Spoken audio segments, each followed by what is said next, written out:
Margaret grabbed Evelyn by the collar of her uniform and shoved her against the nursery wall. "You think I'm stupid? You think I don't know exactly what you're doing here?" Her diamond rings caught the light as she raised her hand. "You're nothing but a gold-digging fraud trying to worm your way into my brother's fortune through his crippled children." Evelyn's back hit the wall hard. Her yellow cleaning gloves fell to the floor, but she didn't scream. She didn't fight back. She just looked past Margaret toward the 2 medical beds where the twins lay watching. And then 5-year-old Ethan opened his mouth. For the first time in his life, he spoke. "Mommy." He was reaching for Evelyn, the maid, the woman Margaret wanted to destroy. Before you hear what happens next, please subscribe to my channel and follow this story until the end.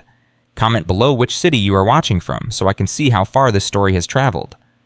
Margaret Sterling had not slept in 36 hours. She had taken a red-eye flight from Manhattan the moment her informant called. 3 weeks. That's all it took. 3 weeks for some nobody-cleaning woman to infiltrate her family's home and start working on her vulnerable brother.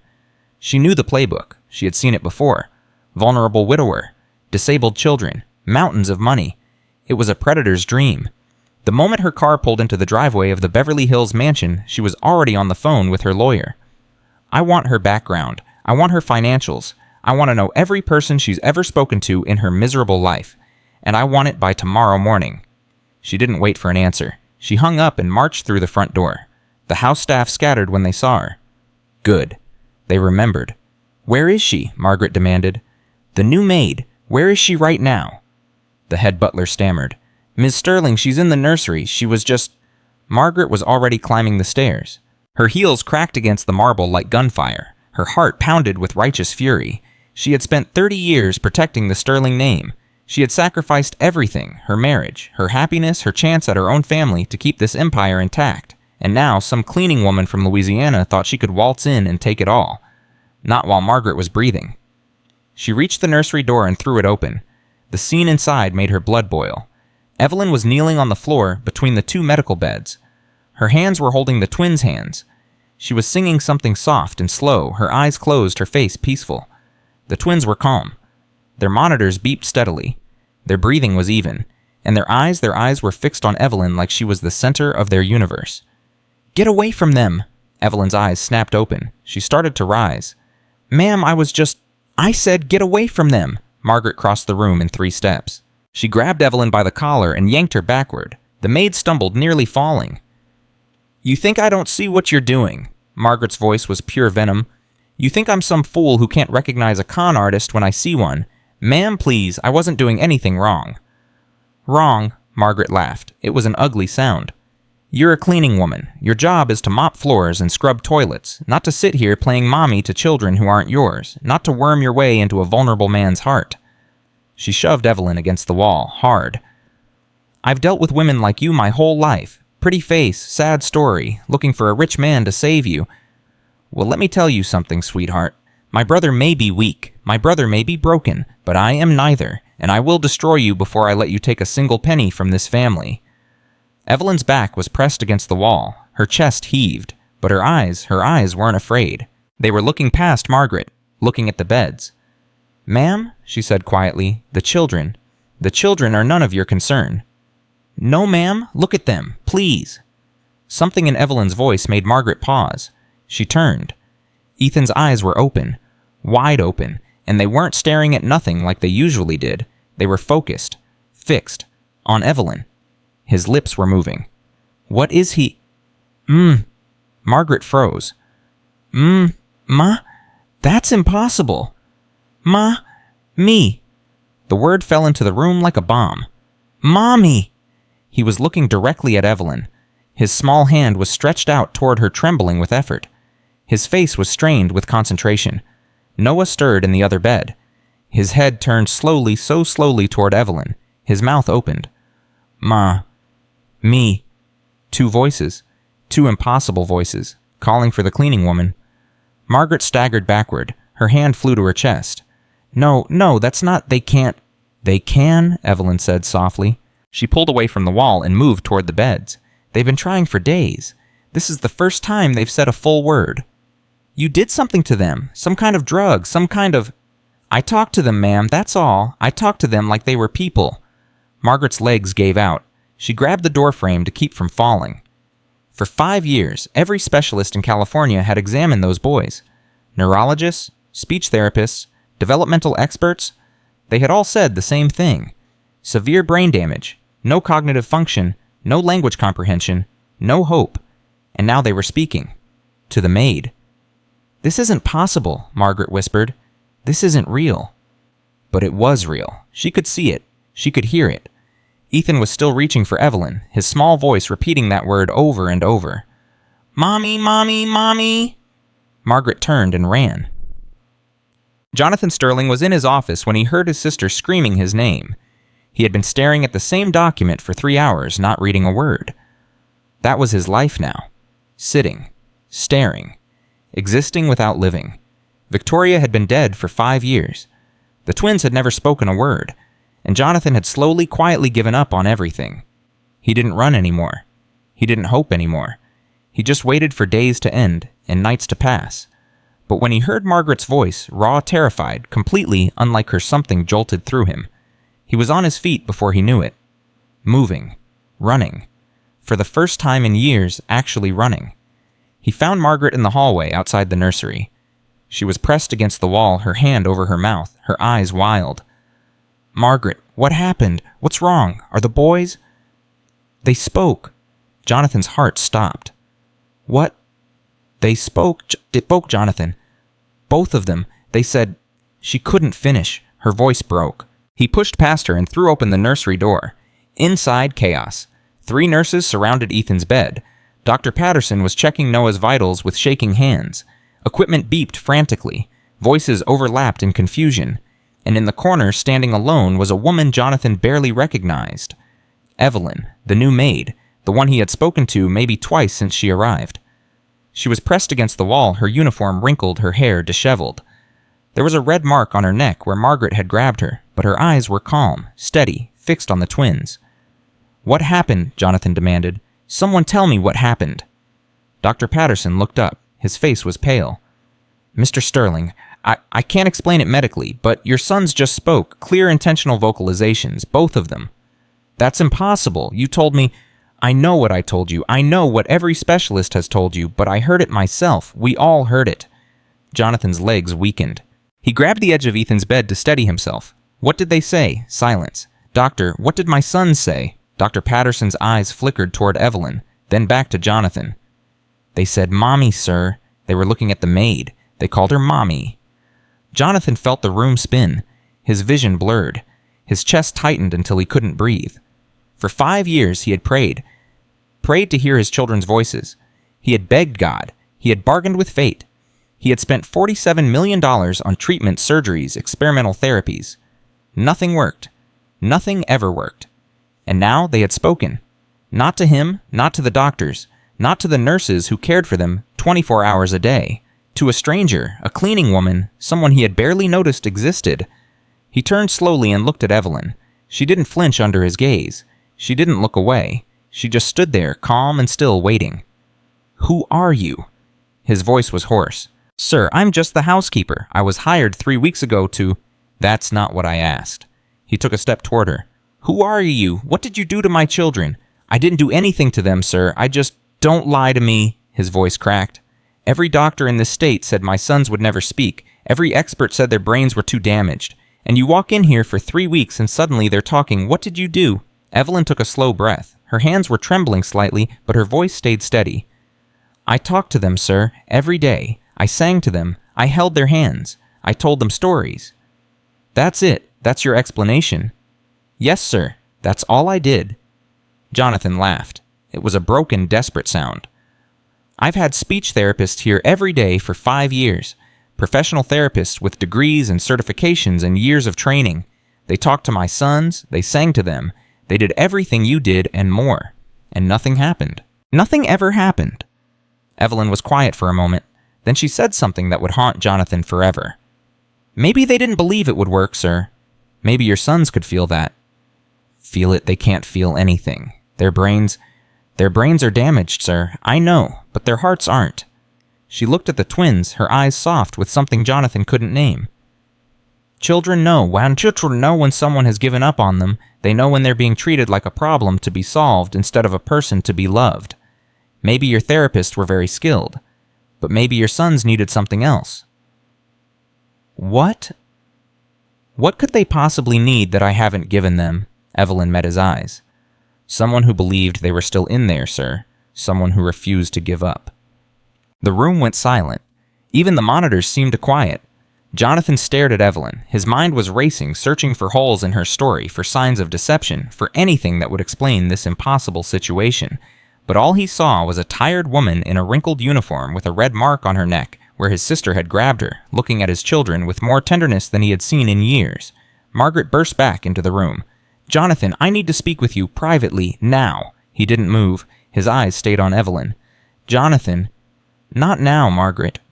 "This can't wait. This woman has clearly manipulated—" "I said not now." The steel in his voice made Margaret stop. In 37 years, he had never spoken to her like that. He had always deferred to her, always let her take charge, always stepped back while she made the decisions. Not today. He turned to the medical staff. "Everyone out except her." He pointed at Evelyn. Dr. Patterson hesitated. "Mr. Sterling." "I really think we should run some tests. This development is unprecedented. We need to—" "You can run tests tomorrow. Right now, I need to speak with this woman alone." The doctor nodded slowly and ushered the nurses out. Margaret stood frozen in the doorway. "Jonathan, you can't seriously, huh, Margaret?" He walked to her, his voice low. "I love you. You're my sister, but if you don't leave this room right now, I will have security escort you out of my house." Margaret's face went white. "You wouldn't." "Try me." For a long moment they stared at each other. Battle lines being drawn, a lifetime of dynamics shifting in seconds. Finally, Margaret stepped back. "This isn't over," she hissed. "Not by a long shot." She turned and walked away. Her heels clicked down the hallway like a retreating army. Jonathan closed the door. The nursery was quiet now. Just him, Evelyn, and his two sons. He walked to the window and stared out at the darkening sky. His hands were shaking. His thoughts were chaos. "Tell me everything," he said without turning around. "From the beginning? Don't leave anything out?" Evelyn's voice was soft but steady. "I started working here 3 weeks ago, sir. The agency sent me. They said you needed additional cleaning staff. That was supposed to be my only job. Clean the house, stay invisible, collect my paycheck." "But you didn't stay invisible." "No, sir, I couldn't." "Why," she paused. Jonathan heard her take a breath. "The first day I was assigned to clean the east wing. This hallway was on my route. The nursery door was open and I looked in as I passed. And I saw them, sir, your sons, lying in those beds staring at nothing. The nurse on duty was sitting in the corner, scrolling through her phone. She wasn't watching them. She wasn't talking to them. She was just there. Like they were furniture she had to occasionally dust." Jonathan's jaw tightened. He didn't turn around. "I know it wasn't my place," Evelyn continued. "I know I should have kept walking, but I couldn't. I walked to the doorway and just looked at them. Really looked at them. And—" Ethan opened his eyes. He looked at me. "The doctors say he can't focus on faces." "I know what the doctors say, sir, but he looked at me, not through me, at me, and I saw something in his eyes, something alive, something waiting." Jonathan's hands curled into fists. "What did you do?" "I said good morning, that's all. I said, 'Good morning, sweetheart, it's a beautiful day today,' and he blinked, twice, like he understood. That could have been a coincidence. Yes, sir, it could have been, but it didn't feel like a coincidence. It felt like an answer." Jonathan finally turned to face her. "So you kept coming back?" "Yes, sir, every day. I would finish my cleaning early and spend a few minutes with them. I would talk to them about anything, the weather, the birds I saw in the garden, what I had for breakfast, stories my mama used to tell me when I was little." "Did anyone notice?" "The nurses saw me sometimes. They didn't say anything. I think they thought it was harmless. Silly, maybe. A cleaning woman talking to vegetables." Her voice tightened on that word. "That's what one of them called your sons, sir, when she thought I couldn't hear. She called them vegetables with heartbeats." Jonathan's stomach turned. "After the first week," Evelyn continued, "I started to notice things, small things. Noah would turn his head slightly when I entered the room. Not always, but sometimes, like he was listening for me." The doctor said he has no auditory processing. Maybe the doctors didn't listen closely enough. Jonathan wanted to argue. He wanted to dismiss everything she was saying as fantasy, as delusion, as the wishful thinking of a naive woman who didn't understand medical reality. But he couldn't, because his sons had spoken. He had heard the evidence with his own ears. "What else?" he asked. After 2 weeks, Ethan started making sounds. Little humming noises. The nurses wrote it down as involuntary vocalizations, meaningless noise. But I knew better. "How did you know?" Evelyn smiled slightly. "Because he only made them when I sang. I would sing a lullaby my mother taught me, and he would try to hum along. Not perfectly, not in tune, but trying, always trying." Jonathan felt something crack inside his chest. "Why didn't you tell anyone? Tell them what, sir, that I thought the hopeless children were responding to a cleaning woman singing. Who would have believed me? I would have been fired on the spot. Probably accused of being delusional, or worse." She was right. Jonathan knew she was right. If any of his staff had come to him with a story like this, he would have dismissed them immediately. He might have even questioned their mental stability. But now, he walked to Ethan's bed. His son was sleeping now, exhausted from the effort of speaking. His small face was peaceful. His hand was still extended, reaching toward where Evelyn stood. Even in sleep, he was reaching for her. "Why do they call you Mommy?" Jonathan's voice was barely a whisper. Evelyn was quiet for a long moment. "I don't know, sir. I never asked them to. I never used that word. I call them sweetheart, baby, little one, but never Mommy." "Then why?" "Maybe," she hesitated, "maybe they needed someone to call that. And I was there." Jonathan closed his eye. His sons had needed someone to call Mommy. For 5 years they had been surrounded by doctors, nurses, specialists, therapists. They had been poked, prodded, examined, tested. They had been talked about, written about, discussed in medical journals. But had anyone simply loved them? Had he? The question hit him like a physical blow. He gripped the edge of the bed to steady himself. "Mr. Sterling." Evelyn's voice was concerned. "Are you all right?" "No," he said honestly. "I'm not." The night deepened around them. The mansion grew quiet as staff retired to their quarters. The monitors beeped their steady rhythm. Jonathan sat in the chair between his sons' beds. He hadn't moved in hours. Evelyn had offered to leave to give him privacy, but he had asked her to stay. He didn't know why. He just knew he needed her there. "Tell me about yourself," he said finally. "Not about what you did here. About who you are." Evelyn shifted slightly. She was sitting on the floor near the window, her back against the wall. "There's not much to tell, sir. I grew up poor in New Orleans. My mother worked as a maid in hotels. My father left before I was born. I never finished high school. I've been cleaning other people's houses my whole life." "That's your history. That's not who you are." She was quiet for a moment. "I'm someone who sees people, sir. People that others don't see. The elderly woman in the nursing home who hasn't had a visitor in 3 years. The disabled child in the hospital who everyone has written off. The homeless man on the corner that everyone walks past." Why do you see them?" "Because I know what it feels like to be invisible." Her voice dropped. "My whole life I've been invisible. The maid that people don't look at. The poor woman in the background. The nobody that nobody notices." Jonathan thought about how many times he had walked past her in the hallway without a second glance. How many times she had cleaned his office while he sat there, never acknowledging her existence. "I'm sorry," he said. "For what?" "For not seeing you." Evelyn smiled slightly. "You're seeing me now, sir. That's what matters." They sat in silence for a while. The twins slept peacefully, their breathing synchronized like they were sharing the same dream. "I had a son once." Jonathan looked up sharply. Evelyn wasn't looking at him. Her eyes were fixed on something far away. "His name was Marcus. He was born with cerebral palsy, couldn't walk, couldn't talk, couldn't do anything the doctors said a child should do." Jonathan's heart clenched. "They told me to put him in an institution, forget about him, move on with my life. They said keeping him would be cruel to him and to me." "What did you do?" "I refused." Her voice was steady, but Jonathan could hear the pain beneath it. "I worked 3 jobs. Day shift cleaning hotels, night shift at a nursing home, weekends at a laundromat. I barely slept, I barely ate, but every spare moment I had I spent with my son. And I sang to him every night, the same lullaby my mama sang to me. I read to him. I talked to him. I held him through every seizure, every fever, every bad night. Did it help? Evelyn's eyes finally met his. They were wet with tears she refused to shed. By the time he was 4, he said "Mama," his first word. The doctors said it was impossible. They said his brain couldn't process language. But I heard it clear as day. "Mama." Jonathan felt his throat tighten. By 5, he could laugh. Really laugh. Not just make sounds. Real laughter. Full of joy. Full of life. What happened to him? The tears finally fell. Silent and slow. Pneumonia. He caught it when he was 6. It hit him hard and fast. I was at work when the hospital called. Someone else's house. Cleaning someone else's floors. She took a shaky breath.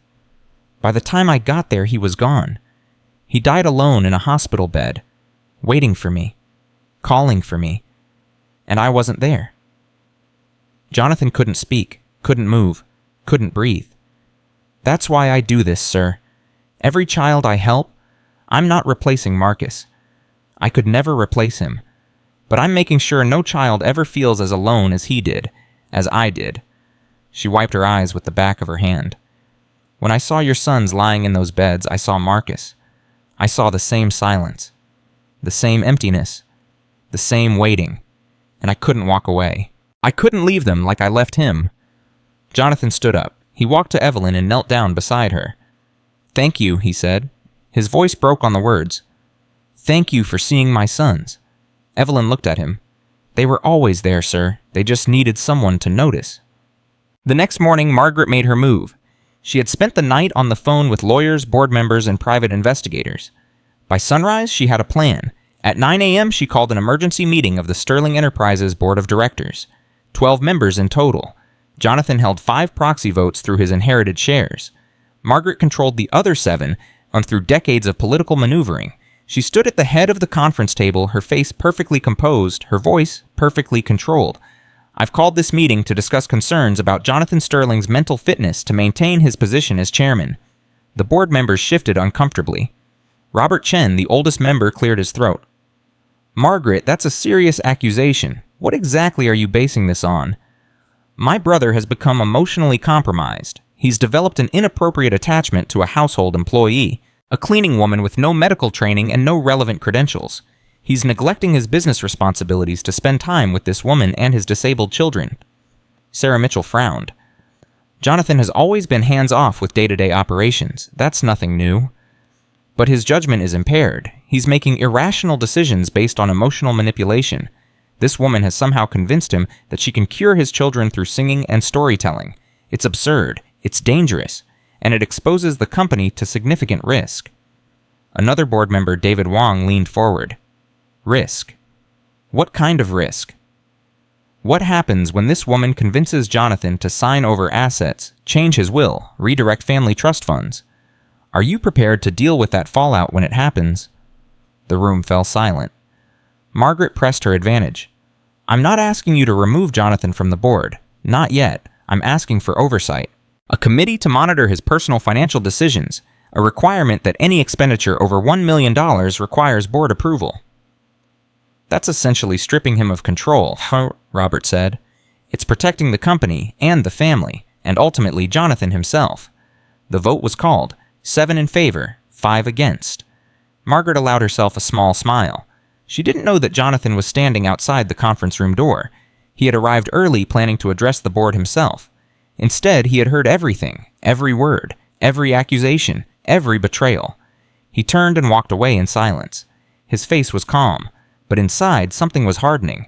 Something was changing. He had let Margaret control him for too long. He had let her make decisions, manage crises, run his life. Not anymore. That evening, Jonathan called his personal lawyer. "I need you to find something for me. A document. My father's original will. The complete version before any amendments." The lawyer was confused. "Sir, I have the official will on file. It's been through probate. It's legally binding." "I know, but my father was a careful man. He always kept backup copies of important documents. Hidden copies. Check his personal safe deposit box at First National, the one only I have access to."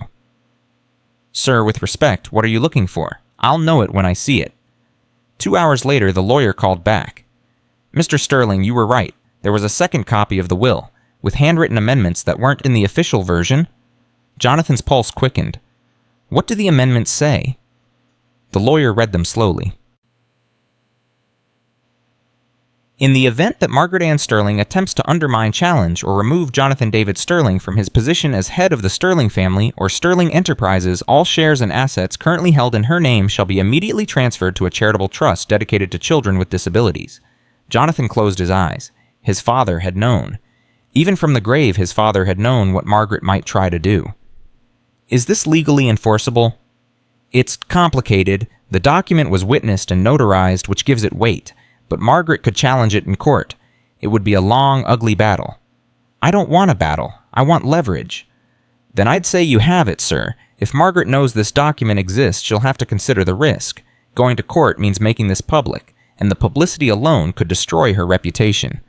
Jonathan thanked the lawyer and hung up. He sat alone in his study holding the document in his hands. His father's handwriting, his father's protection.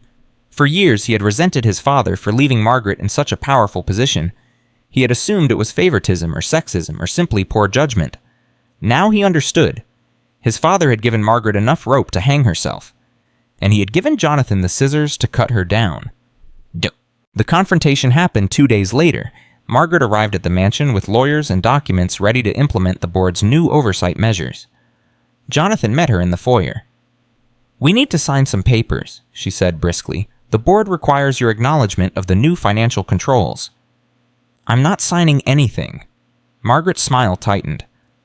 "Jonathan, this isn't optional. The board has voted. You're legally obligated to comply." "Actually, I'm not.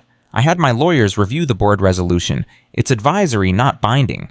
The company bylaws give the chairman final authority over personal financial decisions. The board can change the bylaws with a 2/3 majority, which you don't have. 5 members are loyal to me, Margaret. That's enough to block any bylaw changes." Margaret's composure cracked slightly. "You've been busy." "I've been waking up." She took a step closer, her voice dropping to something dangerous. "Jonathan, don't make me do this the hard way. I'm trying to protect you. I'm trying to protect this family. That woman is manipulating you, and you're too blind to see it."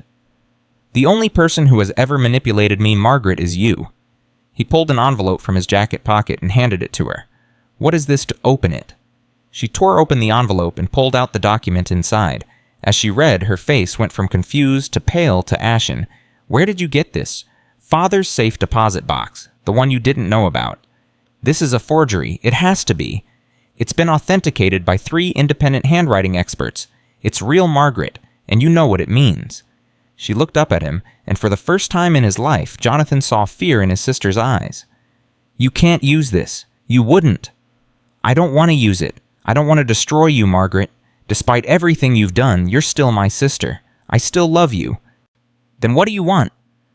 "I want you to stop. Stop trying to control me. Stop trying to undermine Evelyn. Stop treating my sons like they're burdens instead of children. And if I don't, then I'll release this document to the press. I'll challenge your position on the board. I'll make sure every business partner and social contact you have knows exactly what kind of person you are." Margaret's hands trembled as she held the document. "This isn't you, Jonathan. You don't have the spine for this." "I didn't, but things have changed. My son spoke Margaret. For the first time in 5 years, they called someone mommy, and it wasn't their doctors. It wasn't their nurses. It was a cleaning woman who saw them when no one else did." He took a step closer. "That woman gave me hope. For the first time since Victoria died, I have hope, and I will protect that hope with everything I have, even from you." The silence stretched between them. Margaret's mind was racing, calculating options, weighing risks. Finally, she spoke. "What exactly do you want from me?" "I want you to stay for dinner tonight. I want you to meet Evelyn properly. I want you to see your nephews, really see them for the first time." "You think dinner is going to change anything?" "I think it might. And if it doesn't, at least I'll know I tried." Margaret looked at the document in her hands, then back at her brother. One dinner. And then we'll see." That evening, Margaret sat in the dining room of the Sterling mansion. She had changed into something less formal, still elegant, but softer. A gesture, perhaps, or armor of a different kind. Jonathan entered with Evelyn. The maid had changed out of her uniform into a simple blue dress. She looked nervous but composed. Her hands were clasped in front of her. "Margaret, this is Evelyn Johnson. Evelyn, this is my sister Margaret." The two women looked at each other. The tension was thick enough to cut. Evelyn spoke first. "Ma'am, I want to apologize for any distress I've caused. It was never my intention to create problems for your family." Margaret's eyes narrowed. "What exactly was your intention?" "To help your nephews. That's all. That's all I've ever wanted." "And you expect me to believe that a woman with your background, working in a house like this, surrounded by wealth beyond imagination, you expect me to believe you have no ulterior motives?" "I expect nothing, ma'am. I can only tell you the truth and hope you believe it." Jonathan intervened. "Margaret, can we please just have dinner? Can we please, for one evening, not treat this like a courtroom?" Margaret was silent for a long moment. Then she nodded stiffly. They sat. Food was served. Conversation was minimal and awkward. Then the nurse appeared in the doorway. "Mr. Sterling, the boys are awake. They're asking for—" She hesitated. "They're asking for Miss Evelyn." Jonathan looked at Evelyn, then at Margaret. "Would you like to come? Would you like to see them?" Margaret's face was unreadable, but after a moment she stood. "Fine. Let's see this miracle of yours." The nursery was warm and softly lit. The twins were awake, their eyes bright, their small hands moving restlessly. When Evelyn entered, both boys turned toward her, their faces transformed. Small smiles, reaching hands, soft sounds that might have been her name. Margaret watched from the doorway, her arms crossed. Evelyn sat between the beds and took both boys' hands. "Hey, my beautiful babies. Did you have a good nap? Look who came to visit. It's your Aunt Margaret." Ethan's eyes moved toward the door, toward Margaret. His lips moved. "Auntie." Margaret's breath caught. "Auntie, here." Jonathan watched his sister's face. The mask she always wore was cracking. Something underneath was showing through. "He knows who I am," Margaret whispered. "They know everyone," Evelyn said gently. "They've always known. They just couldn't tell us." Noah made a sound. His head turned toward Margaret, too. "Auntie, sad." Margaret's hand flew to her mouth. The boy couldn't possibly know that. He couldn't possibly read emotions. Every doctor had said so, but he was looking at her with those knowing eyes, and he was right. She was sad. She had been sad for 30 years, sad and angry and afraid, hiding behind control because she didn't know any other way to live. "How does he know that—" Her voice cracked. "Children see truth," Evelyn said. "They don't have the filters we do. They don't see what we show the world. They see what we really are." Margaret took a step into the room, then another. She moved toward Noah's bed like she was approaching something sacred. "Can I—" She looked at Evelyn. "Can I touch him?" Evelyn nodded. Margaret reached out with trembling fingers and touched her nephew's hand. His small fingers wrapped around hers.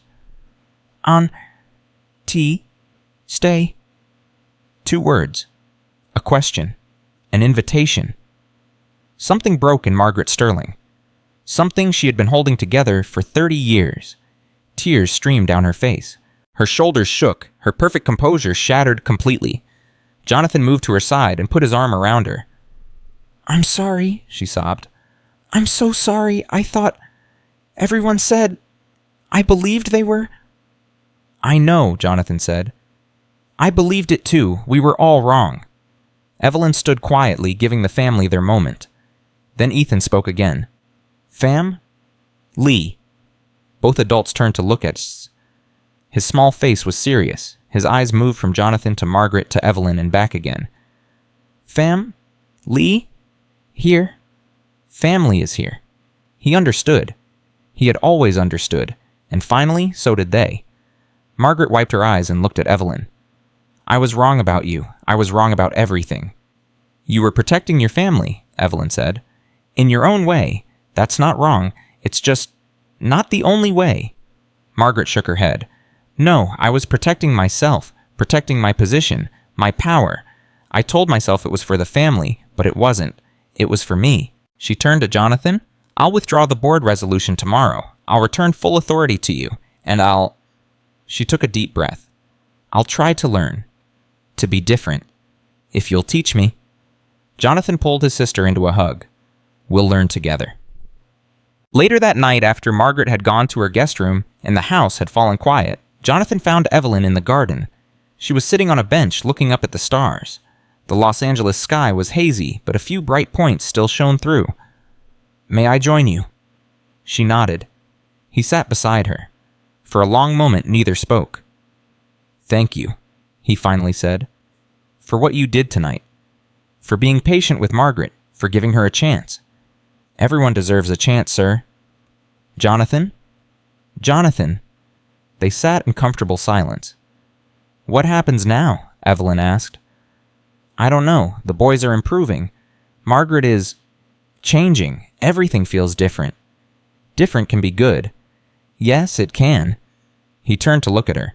"I want you to stay, not as a maid, I don't know exactly, as part of this family." Evelyn's eyes widened. "I know it's sudden. I know it sounds strange. But what you've done for my sons, what you've done for me, for Margaret, I can't just go back to treating you like an employee. You're more than that now. Jonathan, I don't want your money. I don't want your charity." "I know. That's not what I'm offering." He paused, searching for the right words. "I'm offering you a home. A real home. With people who see you, who value you, who need you." Evelyn was quiet for a long time. "Marcus would have loved it here," she finally said. "He would have loved the garden, the birds, the sunshine. Tell me about him, more than what you said before. Tell me everything." And she did.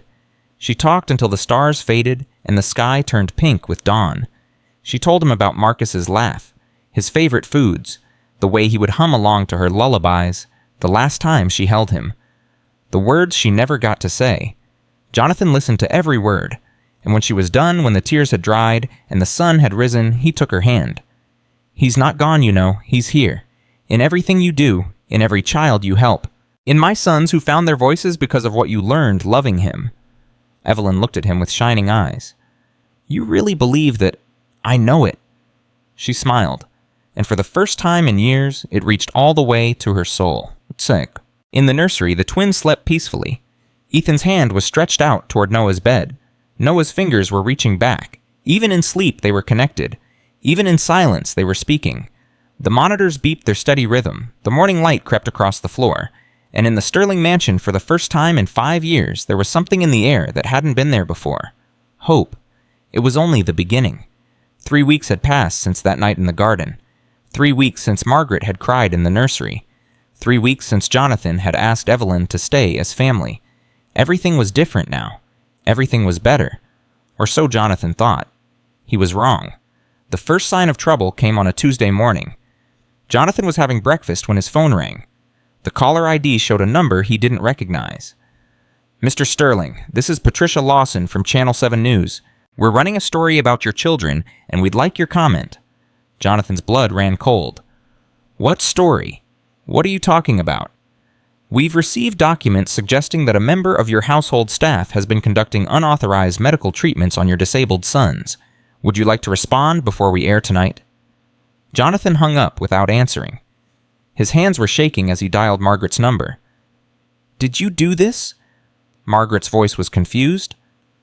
"Do what, Jonathan? What's going on?" "Someone leaked information to Channel 7. They're running a story about Evelyn tonight. They're calling her treatments unauthorized medical experiments." "That's insane. I didn't, Jonathan. I swear I didn't do this. I thought we were past all that." "Then who?" Silence on the line. "I don't know," Margaret finally said. "But I'll find out. Give me 2 hours." She hung up. Jonathan sat frozen at the breakfast table. His mind was racing. Who else knew about Evelyn's work with the twins, the medical staff, the nurses, the household employees? Any one of them could have talked. He stood up and went to find Evelyn. She was in the nursery as always. The twins were awake and she was reading to them from a picture book. Her voice was warm and steady. The boy's eyes followed her every movement. "Evelyn, we need to talk." She looked up and saw his face. The book closed in her hands. "What happened?" He told her. Every word. He watched her face change from confusion to fear to something that looked like resignation. "I knew this would happen eventually," she said quietly. "I knew someone would try to stop this." "We're not going to let them stop anything. We'll fight this." Fight how I'm a cleaning woman, Jonathan. I have no credentials, no medical license, no legal standing. If they want to paint me as a fraud, they have everything they need. You're not a fraud. What you've done for my sons is real. The progress is real. The progress is real, but can we prove it? Can we prove that I didn't manipulate them somehow? That I didn't use some technique that could be dangerous? Jonathan didn't have an answer. The twins were watching them now. Ethan's face was troubled. He could sense the tension. Mommy, sad, Evelyn forced a smile. No, baby, Mommy's fine. Everything's fine. But everything was not fine, and they both knew it. 2 hours later, Margaret called back. I found the leak, she said. Her voice was tight with anger. It was Dr. Patterson. Jonathan felt like he'd been punched in the stomach. Patterson, he's been with us for 3 years. Why would he... Money. Channel 7 paid him $50,000 for the story. Apparently he's been documenting everything since Evelyn arrived. Taking notes, recording conversations, building a case. A case for what? For the story that a desperate billionaire is so deluded by grief that he's letting an unqualified cleaning woman experiment on his disabled children. It's sensational. It's tragic. It's exactly the kind of thing that gets ratings. Jonathan closed his eyes. Can we stop it? I'm trying. I've got lawyers working on an injunction, but even if we stop tonight's broadcast, the story is out there now. Other outlets will pick it up. This is going to get ugly, Jonathan. How ugly? Margaret hesitated. Child Protective Service is ugly. If Patterson frames this right, they could investigate. They could even try to remove the boys from your custody. Jonathan's heart stopped. Remove the boys. Take his sons away from him. Take them away from Evelyn. That can't happen, he said. His voice was barely a whisper. Margaret, that cannot happen. I know, I'm doing everything I can. But Jonathan, you need to prepare yourself, and you need to prepare Evelyn. This is going to be the fight of your lives. The call ended. Jonathan stood alone in his study, staring at nothing. The world he had been building for the past 3 weeks. The hope, the progress, the family was crumbling around him, and he had no idea how to stop it. That evening, the story aired. Jonathan and Evelyn watched it together in the living room. Margaret was on the phone in the next room, coordinating with lawyers and PR specialists. The twins were asleep upstairs. They had no idea what was happening. Jonathan was grateful for that small mercy. The news anchor's voice was professionally concerned. Tonight, we bring you an exclusive investigation into the Sterling family, one of Los Angeles' wealthiest dynasties. What we've uncovered raises serious questions about the treatment of 2 vulnerable children. Dr. Patterson appeared on screen. He looked earnest, worried, the picture of a concerned medical professional. I've worked with the Sterling twins for 3 years, he said. Their condition is severe and permanent. No legitimate treatment exists that could produce the changes being claimed. What I've witnessed in that household is deeply troubling. The anchor pressed him. Can you be more specific? This woman, this cleaning woman with no medical training, has been spending hours alone with these children. She claims to be helping them communicate through singing and storytelling, but the methods she uses have no scientific basis. We don't know what psychological manipulation might be involved. We don't know what long-term harm might result. Jonathan's hands curled into fists. He's lying. He's twisting everything. I know, Evelyn said quietly. But it doesn't matter. People will believe him. He's a doctor. I'm nobody. The story continued. Documents appeared on screen. Medical records.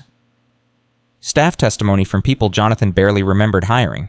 A carefully constructed narrative that painted Evelyn as either a fraud or a fanatic, and Jonathan as a broken man too lost in grief to see the truth. When it was over, Margaret came into the room. The phones are ringing off the hook, she said. Every news outlet in the country wants a statement. The board is demanding an emergency meeting, and CPS has already opened an investigation. Jonathan looked at his sister. How fast? A caseworker will be here tomorrow morning? Evelyn stood up suddenly. Her face was pale but determined. I should leave. Jonathan grabbed her arm. What? No, absolutely not. Jonathan, listen to me. If I'm here when CPS arrives, it makes everything worse. They'll see me as the problem, but if I'm gone, you can control the narrative. You can say I was just a temporary employee. You can protect the boys. By abandoning them? By abandoning you. He shook his head. No, we fight this together. This isn't about us. This is about Ethan and Noah. Their safety comes first. Their future comes first. Their future is with you. You're the one who reached them. You're the one who gave them their voices.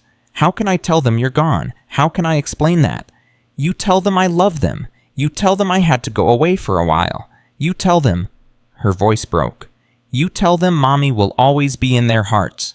Jonathan pulled her into his arms. She was trembling. "I'm not letting you go," he said fiercely. "I lost Victoria. I almost lost my sons. I am not losing you too. You might not have a choice. There's always a choice, and I'm choosing to fight." Margaret watched them, her expression unreadable. Then she spoke. "Actually, there might be another way." Both of them turned to her. "What way?" Jonathan asked.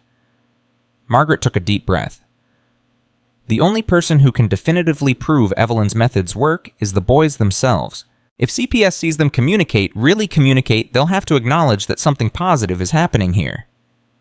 "But the boys are still learning," Evelyn said. "They can say words, but they can't have conversations. They can't explain what I've done for them." "They don't need to explain. They just need to show. One moment, one undeniable moment of connection that proves they're progressing." Jonathan's mind raced. "How do we make that happen? We can't force them. We can't coach them." "No, Golka," Margaret agreed. "But we can create the right conditions. We can make sure they're calm, comfortable, surrounded by people they trust. And then we let them be themselves."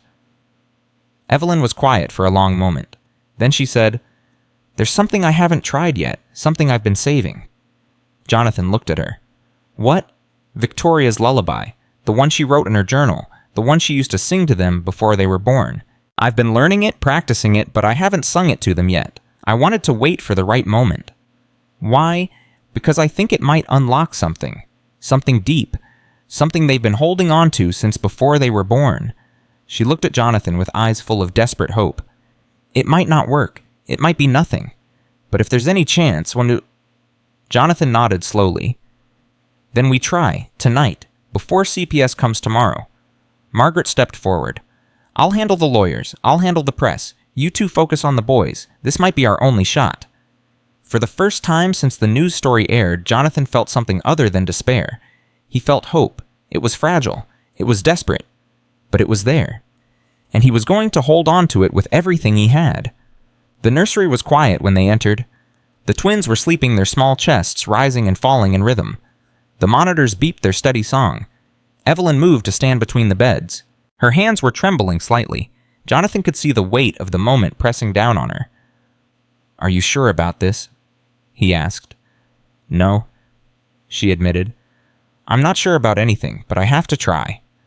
She closed her eyes and took a deep breath.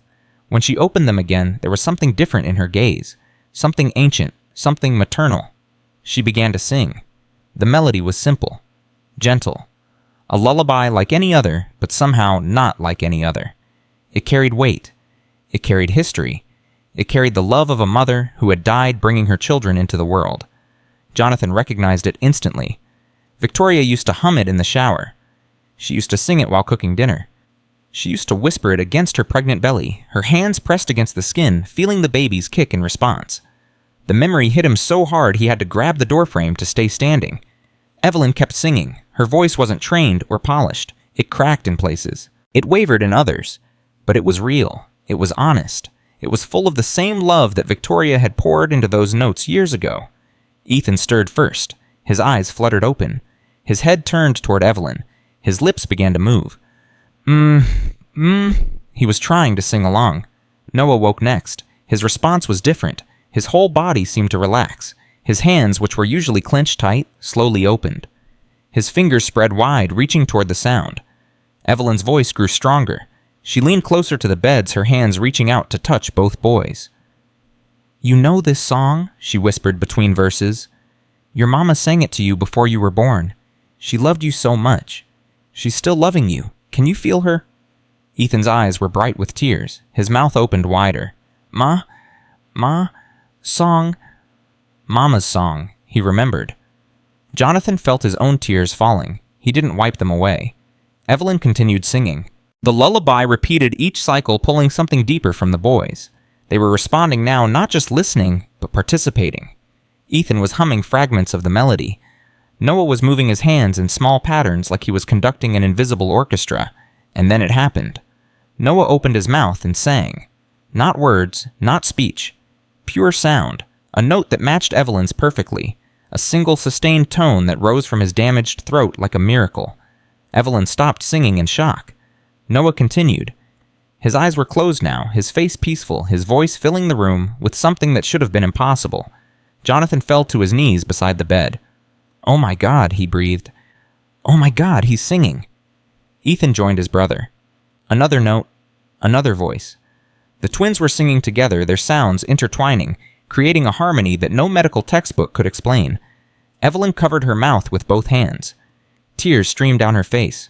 This was it. This was the proof. This was the undeniable evidence that something real was happening, something good, something miraculous. The boys sang for nearly a minute before their voices faded. The effort had exhausted them, but their faces were transformed. There was light there, life, joy. "Did you see that?" Jonathan grabbed Evelyn's arm. "Did you hear that?" "I heard it," she whispered. "I heard everything." Jonathan pulled out his phone. His hands were shaking so badly he could barely dial. "Margaret, get up here, now! Bring a camera! Bring everyone!" Margaret arrived within minutes. Behind her came 2 nurses, a household assistant, and Jonathan's personal lawyer. They crowded into the nursery, confused and curious. "What's happening?" Margaret demanded. "Watch," Jonathan said. He turned to Evelyn. "Can you do it again?" Evelyn nodded. She was still trembling, but her voice was steady. She began to sing, and once again the twins responded. "Ethan first?" Then Noah, their small voices rising, blending, creating something beautiful out of what everyone had said was impossible. Margaret's hand flew to her heart. The nurses gasped. The lawyer's jaw dropped. "Record this," Jonathan ordered. "Record everything." Multiple phones appeared. Multiple cameras captured the moment. The twins singing. The cleaning woman leading them. The father weeping with joy. Evidence. Undeniable, irrefutable evidence. When the singing finally stopped, the room was silent except for the sound of crying. Everyone was crying. Even the lawyer who had seen thousands of cases and prided himself on professional detachment. Margaret was the first to speak. "This changes everything," she said. "CPS can't ignore this. No one can ignore this." "But will they believe it?" Evelyn asked. "They could say we coached them. They could say it's a trick. They can say whatever they want. We have video, we have witnesses, and we have 2 children who just did something that every doctor in California said was impossible." Margaret's eyes were fierce. "Let them try to take these boys now. Let them try." Jonathan stood up slowly. His legs were weak, but his heart was strong. "Thank you," he said to Evelyn. "Thank you for not giving up. On them, on us, on any of it." Evelyn took his hand. "I told you once that love is what we give, not what we get. Tonight we gave everything, and look what came back." She gestured toward the twins who were sleeping again, their faces peaceful, their hands reaching toward each other across the space between their beds. "They found their song," she said softly. "Victoria's song. And now nothing can take it away from them." The CPS caseworker arrived at 9 a.m. the next morning. Her name was Dorothy Chen. She was 53 years old, with gray hair pulled back in a tight bun and reading glasses perched on her nose.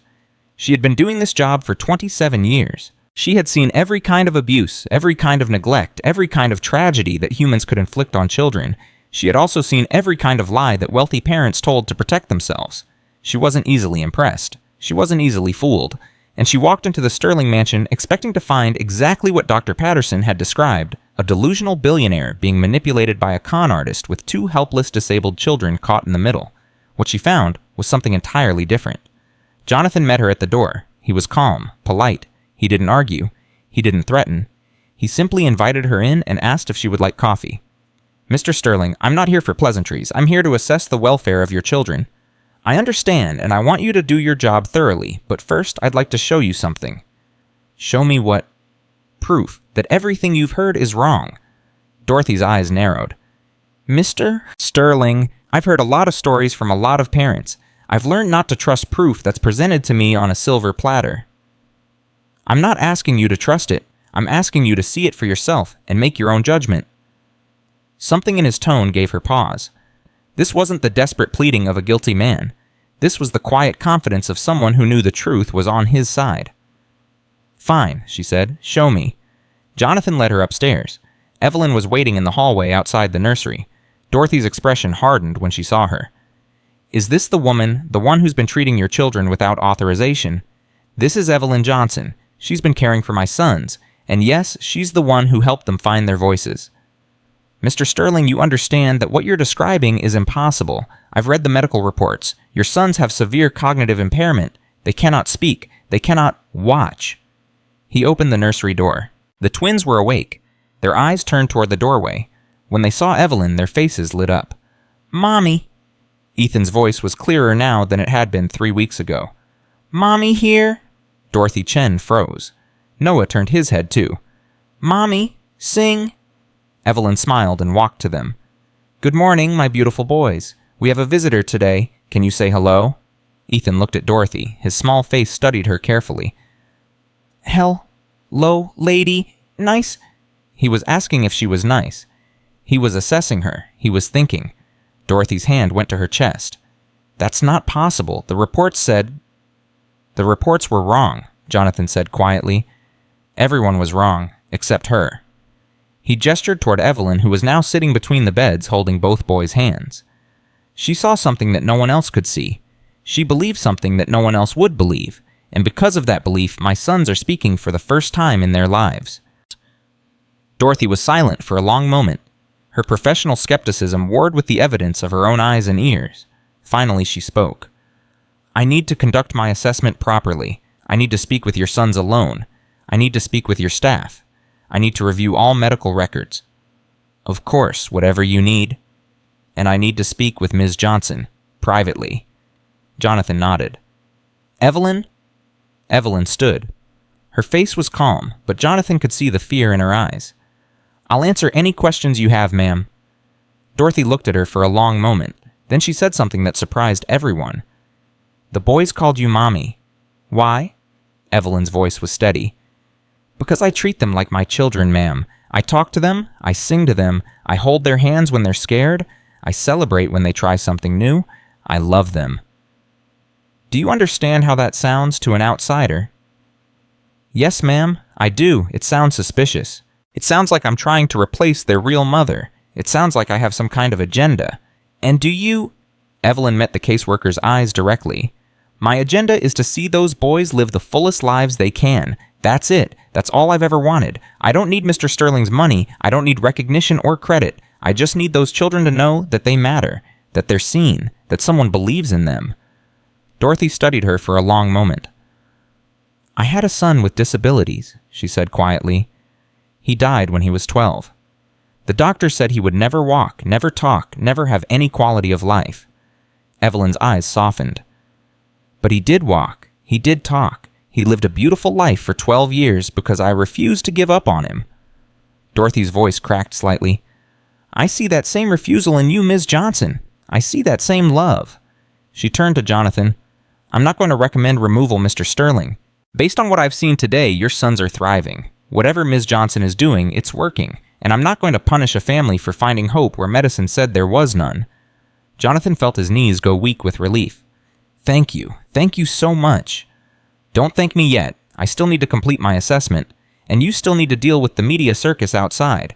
But as far as CPS is concerned, this case is moving toward closure. She gathered her things and headed for the door. Then she stopped and looked back at Evelyn. My son's name was Benjamin. He would have loved to hear the twins sing. Evelyn smiled through her tears. I'll sing one for him tonight. I promise. Dorothy nodded once and left. Jonathan turned to Evelyn and pulled her into his arms. It's over, he breathed. It's finally over. But Evelyn's body was tense. She wasn't relaxing. She wasn't celebrating. What's wrong? Jonathan pulled back to look at her face. It's not over, Jonathan. Dorothy Chen is one person. The media is still out there. Dr. Patterson is still talking. And there are people who won't stop until they've destroyed everything we've built.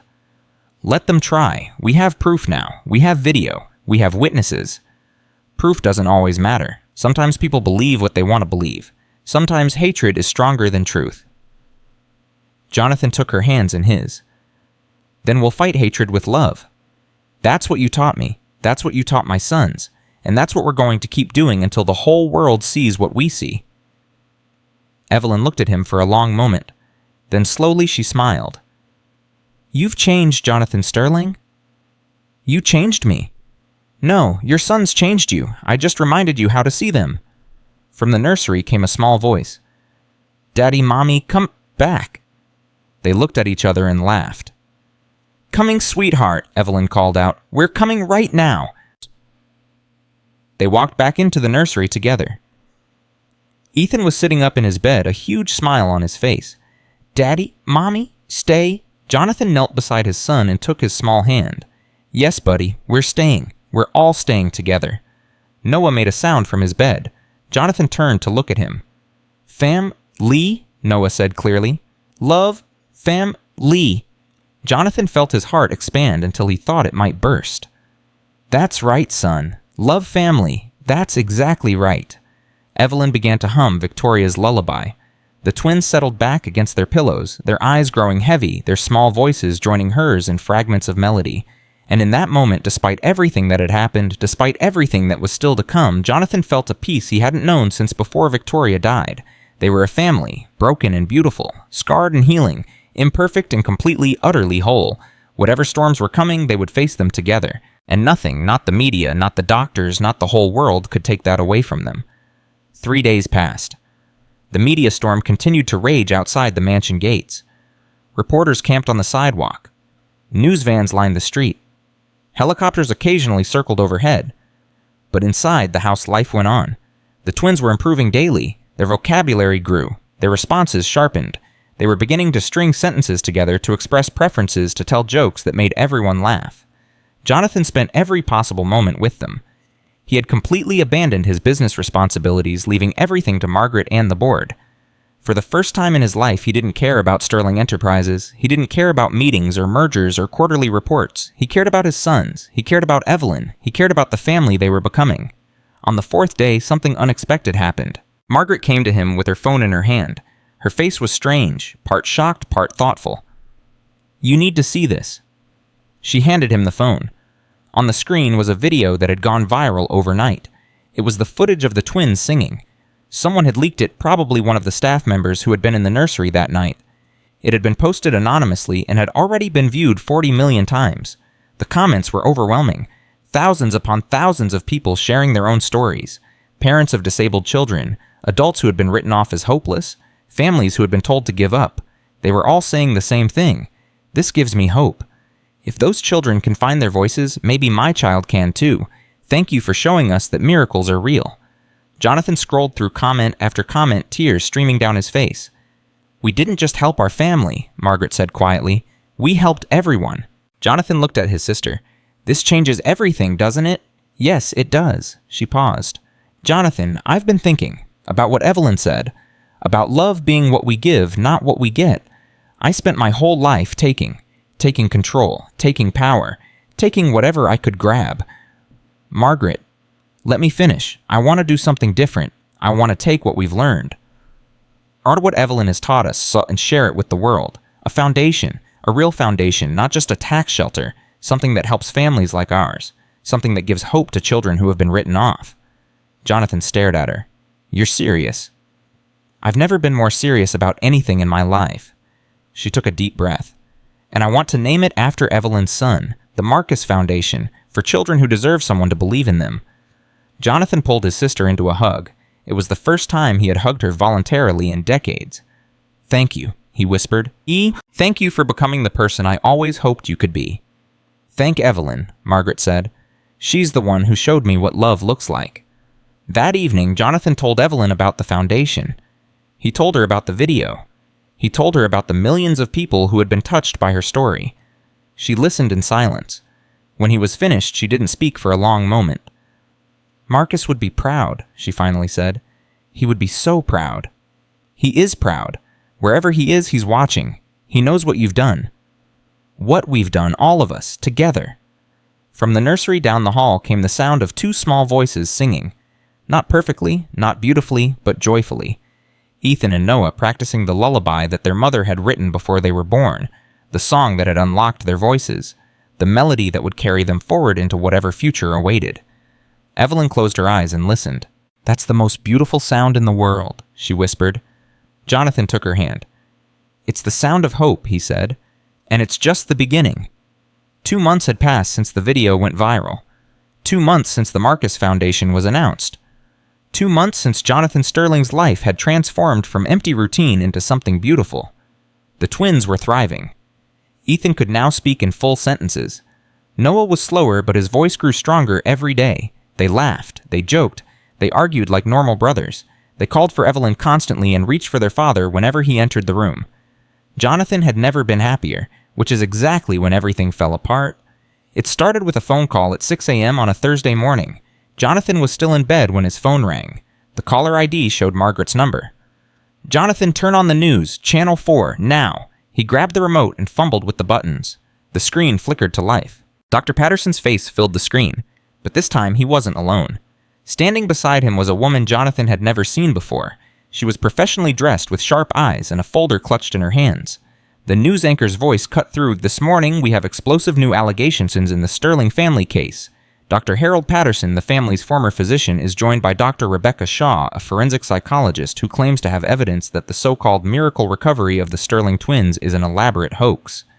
Jonathan's blood turned to ice. Dr. Shaw stepped forward. "I've spent the past 6 weeks analyzing every piece of footage, every medical record, every testimony from the Sterling household. My conclusion is clear. These children have been coached, manipulated, trained to perform on command." "That's a serious accusation," the anchor said. "What evidence do you have?" "The timing is too perfect. The responses are too consistent. Real developmental progress doesn't work this way. What we're seeing is operant conditioning, not genuine communication. Someone has spent months teaching these children to mimic speech without any real understanding." Jonathan threw the remote across the room. His phone rang again. "Margaret." "Did you see it?" "I saw it. It's lies, all of it." "I know it's lies. But Jonathan, this woman has credentials. She has a PhD from Stanford. She's testified as an expert witness in dozens of cases. People are going to believe her." "Let them believe what they want. We have the truth." "The truth doesn't matter if no one listens to it. This is different from Patterson's first attack. This is organized, professional. Someone is funding this." Jonathan's mind raced. Who would spend money to destroy us?" Margaret was silent for a moment. Then she said, "I have a suspicion, but you're not going to like it." "Tell me." "Do you remember Victoria's family, her parents?" Jonathan felt something cold settle in his stomach. "The Harringtons. They disowned her when she married me. They never accepted the marriage. They blamed you for her death, and they've always believed they should have custody of the twins. They haven't contacted me in 5 years. They haven't contacted you directly, but I did some digging after the first news story aired. The Harrington Family Foundation made a large donation to Channel 7 2 weeks before Patterson's interview, and Dr. Shaw's consulting firm received a payment from an anonymous source 6 weeks ago, an amount that matches exactly what the Harringtons paid out of their charitable trust." Jonathan sat down heavily on the edge of his bed. Victoria's parents. He had met them twice. Once at the wedding where they had refused to speak to him. Once at Victoria's funeral where her mother had looked at him with pure hatred and whispered, "You killed my daughter." They had never seen the twins, never asked about them, never shown any interest in their existence. Until now. "What do they want?" Jonathan asked. "Custody. They can't possibly think they can take my children." "They don't want custody, Jonathan. They want revenge. They want to destroy you publicly. They want the world to see you as a fraud, a fool, a man so desperate for hope that he fell for an obvious scam." "And Evelyn, what happens to her in their plan?" "She's collateral damage. If they can prove she manipulated your children, she could face criminal charges. Fraud, child endangerment, maybe worse." Jonathan's hands were shaking. "I have to warn her." "Jonathan, wait. Think about this carefully. If you tell Evelyn right now, she might run.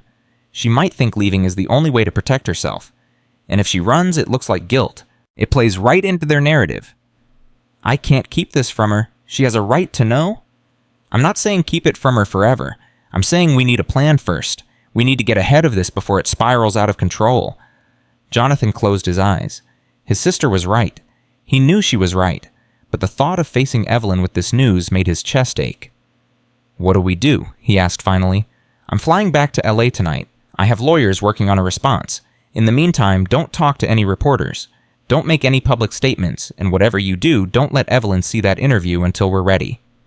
Jonathan agreed. He hung up the phone and sat in silence for a long moment. From down the hall, he could hear Evelyn singing to the twins. The same lullaby, the same melody that had unlocked everything. He had to protect them, all of them, whatever it took.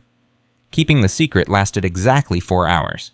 Jonathan managed to intercept the morning newspapers before Evelyn saw them. He disabled the television in the nursery. He instructed the staff not to discuss anything they had seen or heard, but he couldn't control the internet. At 10 a.m., Evelyn came to find him in his study. Her face was pale. Her hands were trembling. "I saw it," she said. "Someone texted me a link. A friend from New Orleans." Jonathan stood up. "Evelyn, I was going to tell you. I just needed time to figure out. They're saying I trained the boys like animals. They're saying I manipulated them for money. They're saying I'm a criminal. None of it is true. I know it's not true, but Jonathan, this is different. This isn't just one angry doctor. This is a coordinated attack. Someone wants to destroy me." He moved toward her. "I know who it is." Evelyn's eyes widened. "Who?" "Victoria's parents. The Harringtons.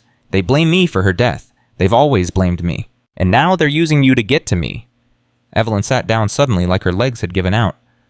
"I don't understand. I've never met these people. I've never done anything to them." "You don't have to. You're connected to me. You're connected to my children. In their eyes, that makes you a target." "What are we going to do?" Jonathan knelt beside her chair. "We're going to fight. Margaret is already working on a response. We have lawyers. We have resources. We're not going to let them win." "Fighting costs money, Jonathan. It costs time. It costs energy, and it might not work." Her voice cracked. "Maybe I should just leave. Disappear. If I'm not here, they have no one to attack. You can move on. The boys can—" "Stop." His voice was sharper than he intended. "Stop talking about leaving. You're not going anywhere. Jonathan, listen to me." He took her hands in his. "When Victoria died, I thought my life was over. When the doctor said my sons would never speak, I thought there was no point in hoping for anything ever again. I spent 5 years just existing, not living, just waiting for days to end." Evelyn's eyes were wet with tears. "Then you came along. You walked into my house to mop floors and empty trash cans, and you saw something that I was too broken to see. You gave my sons their voices. You gave me my heart back. You showed me what love looks like when it refuses to give up." He squeezed her hands tighter. "I am not losing that. I am not losing you. If the Harringtons want a war, they'll get one. But they will not take you from this family. Not while I'm breathing." Evelyn stared at him for a long moment. Then she leaned forward and pressed her forehead against his. "You really mean that?" "Every word." "Then we fight together?" "Together." From the nursery came a small voice, Ethan calling out, "Mommy, Daddy, where are—" "You?" Jonathan and Evelyn looked at each other and smiled through their tears. "Coming, sweetheart," Evelyn called back. "We're coming right now." They walked to the nursery hand in hand. Whatever storm was coming, they would face it as a family. The Harringtons struck again 3 days later. This time, it wasn't a news interview. It was a legal filing. Margaret burst into the house at 7 a.m., her face white with fury. They filed for emergency custody. They're claiming the boys are in immediate danger due to ongoing psychological manipulation and exploitation. There's a hearing scheduled for tomorrow morning. Jonathan felt the floor shift beneath him. Tomorrow? They can't do that. There are procedures, timelines. They found a judge who owed them a favor, Judge Harrison from the family court. He fast-tracked the hearing over the weekend. "Can we fight it?" "We can try, but Jonathan, this is bad. The Harringtons have deep pockets and deeper connections. They've been preparing this for weeks, maybe months. We're playing catch-up." Evelyn had been listening from the hallway. She stepped into the room. "What happens if they win?" Margaret hesitated. "Tell me," Evelyn demanded. "What happens to the boys?" "Emergency custody means temporary removal. The boys would be placed with the Harringtons until a full hearing can be scheduled. That could take weeks, maybe months." Evelyn's face went white. "They'd take them from the only home they've ever known, the only people who understand them. They'd put them with strangers who have never even met them." "Legally, the Harringtons are their grandparents. They have standing to petition for custody." "They abandoned those children," Evelyn's voice rose. "They never once visited, never once called. They pretended Ethan and Noah didn't exist for 5 years, and now suddenly they want to be grandparents." "I know, but the court doesn't always see it that way. Blood matters in custody cases. More than it should." Jonathan stepped forward. "What do we need to do?" Margaret took a deep breath. "We need character witnesses. people who can testify to the boys' progress and Evelyn's care. We need medical experts who can counter Dr. Shaw's claims. And we need to prove that the Harringtons' motivation isn't love for their grandchildren, it's revenge against you. How long do we have? 18 hours. Jonathan looked at Evelyn. Her face was determined. Scared, but determined. Then we better get started. The next 18 hours were chaos. Margaret worked the phones, constantly calling in every favor she had accumulated over 30 years in business. Jonathan reached out to every medical professional who had ever treated the twins. Evelyn prepared documentation of every milestone, every breakthrough, every word the boys had ever spoken. At 3 a.m., they finally had something resembling a case. Dr. Patterson's original medical records showing his initial diagnosis and his later observations of the twins' improvement. Video footage from the nursery cameras documenting months of Evelyn's work. Testimony from nurses' household staff, even Dorothy Chen from CPS, who had agreed to appear despite the personal risk to her career. And most importantly, a counter-expert. Dr. Michael Torres was a neurologist from Johns Hopkins who had reviewed the twins' files at Margaret's request. His conclusion was the opposite of Dr. Shaw's. These children showed genuine developmental progress, he had written. Their responses are too varied, too contextual, too emotionally appropriate to be the result of conditioning. What I see here is not manipulation. It is the slow, beautiful awakening of two minds that everyone else had written off.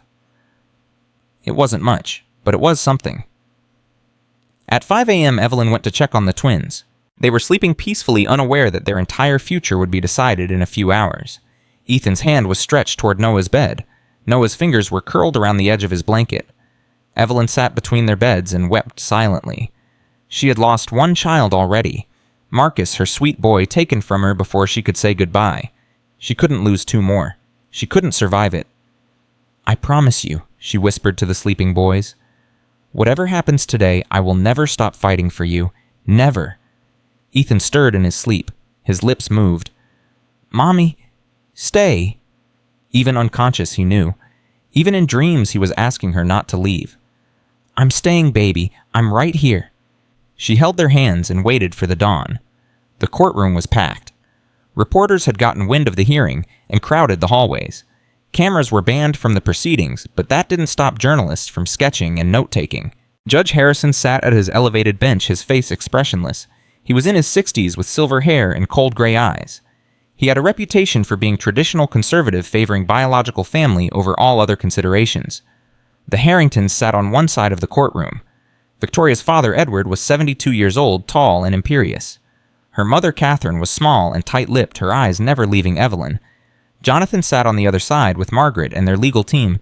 Evelyn was beside him, her hands folded in her lap, her face carefully neutral. The twins were not present. They were at home with a trusted nurse sheltered from the chaos. Judge Harrison called the hearing to order. We're here to consider an emergency petition for custody filed by Edward and Catherine Harrington seeking temporary guardianship of Ethan and Noah Sterling Minor, children currently in the care of their father, Jonathan Sterling. He looked at the Harringtons' lawyer. Counsel, you may proceed. The lawyer, a slick man named Bernard Cross, stood and delivered a devastating opening statement. Your Honor, we are here today because two vulnerable children are being exploited. Their father, in the throes of grief over his wife's death, has fallen under the influence of a woman with no credentials, no training, and no business providing medical treatment to disabled children. This woman, Evelyn Johnson, has manipulated these children to perform tricks that she calls communication. She has isolated them from legitimate medical care, and she has positioned herself to profit from their exploitation. Jonathan's lawyer objected. Your Honor, there is no evidence of profit or exploitation. There is evidence that Mr. Sterling has created a foundation worth $50 million in Ms. Johnson's son's name, a foundation that will be controlled by Ms. Johnson herself. The courtroom buzzed with whispers. Judge Harrison banged his gavel. Order. Continue, Mr. Cross. The Harringtons are not asking for permanent custody at this time. They are asking only for temporary guardianship while a full investigation can be conducted. They want to protect their grandchildren from further harm. And they want to give these boys a chance at real medical treatment, not the wishful thinking of a cleaning woman. He sat down. Jonathan's lawyer, a sharp woman named Elena Vasquez, stood. Your Honor, with respect, Mr. Cross has presented a narrative, not facts. The facts are that these Ethan and Noah Sterling were nonverbal for 5 years. Every specialist said they would never speak, and now they do speak. Not because of wishful thinking, because of love, patience, and dedicated care from Evelyn Johnson. She presented the evidence, the videos, the medical records, Dr. Torres's expert opinion, the testimony from Dorothy Chen and the nursing staff. This woman is not a fraud. She is not a manipulator. She is a caregiver who saw 2 children that everyone else had given up on, and she refused to abandon them. That is not exploitation, that is heroism. Judge Harrison listened impassively. When both sides had finished, he called a 30-minute recess to review the evidence. Jonathan sat in the hallway with Evelyn. Neither of them spoke. There was nothing to say. Finally, Evelyn broke the silence. "Jonathan, if we lose today, we're not going to lose, but if we do, I need you to promise me something." He looked at her. "Promise me you won't give up. Promise me you'll keep fighting for them no matter how long it takes. Promise me they'll know I loved them." Jonathan took her hand. "You're going to tell them yourself, every day, for the rest of your life." The bailiff appeared at the door. "The judge is ready." They walked back into the courtroom. Judge Harrison cleared his throat. "I have reviewed all the evidence presented by both parties. This is a difficult case. On one hand, we have biological grandparents seeking to protect their grandchildren from what they perceive as exploitation. On the other hand, we have a father and a caregiver who claim to have achieved results that defy medical explanation." He paused. "However, the law is clear. In custody matters, the welfare of the children is paramount, and in determining welfare, the court must consider not just physical safety, but emotional and developmental well-being." Jonathan held his breath. "The evidence presented today suggests that Ethan and Noah Sterling have made remarkable progress in the care of their father and Ms. Johnson. The testimony of CPS caseworker Dorothy Chen is particularly compelling. She observed the children firsthand and found no evidence of manipulation or harm." The Harringtons' lawyer started to stand, but Judge Harrison silenced him with a look. "That said, the questions raised by Dr. Shaw cannot be entirely dismissed. The court has a duty to ensure that no exploitation is taking place, even unintentionally."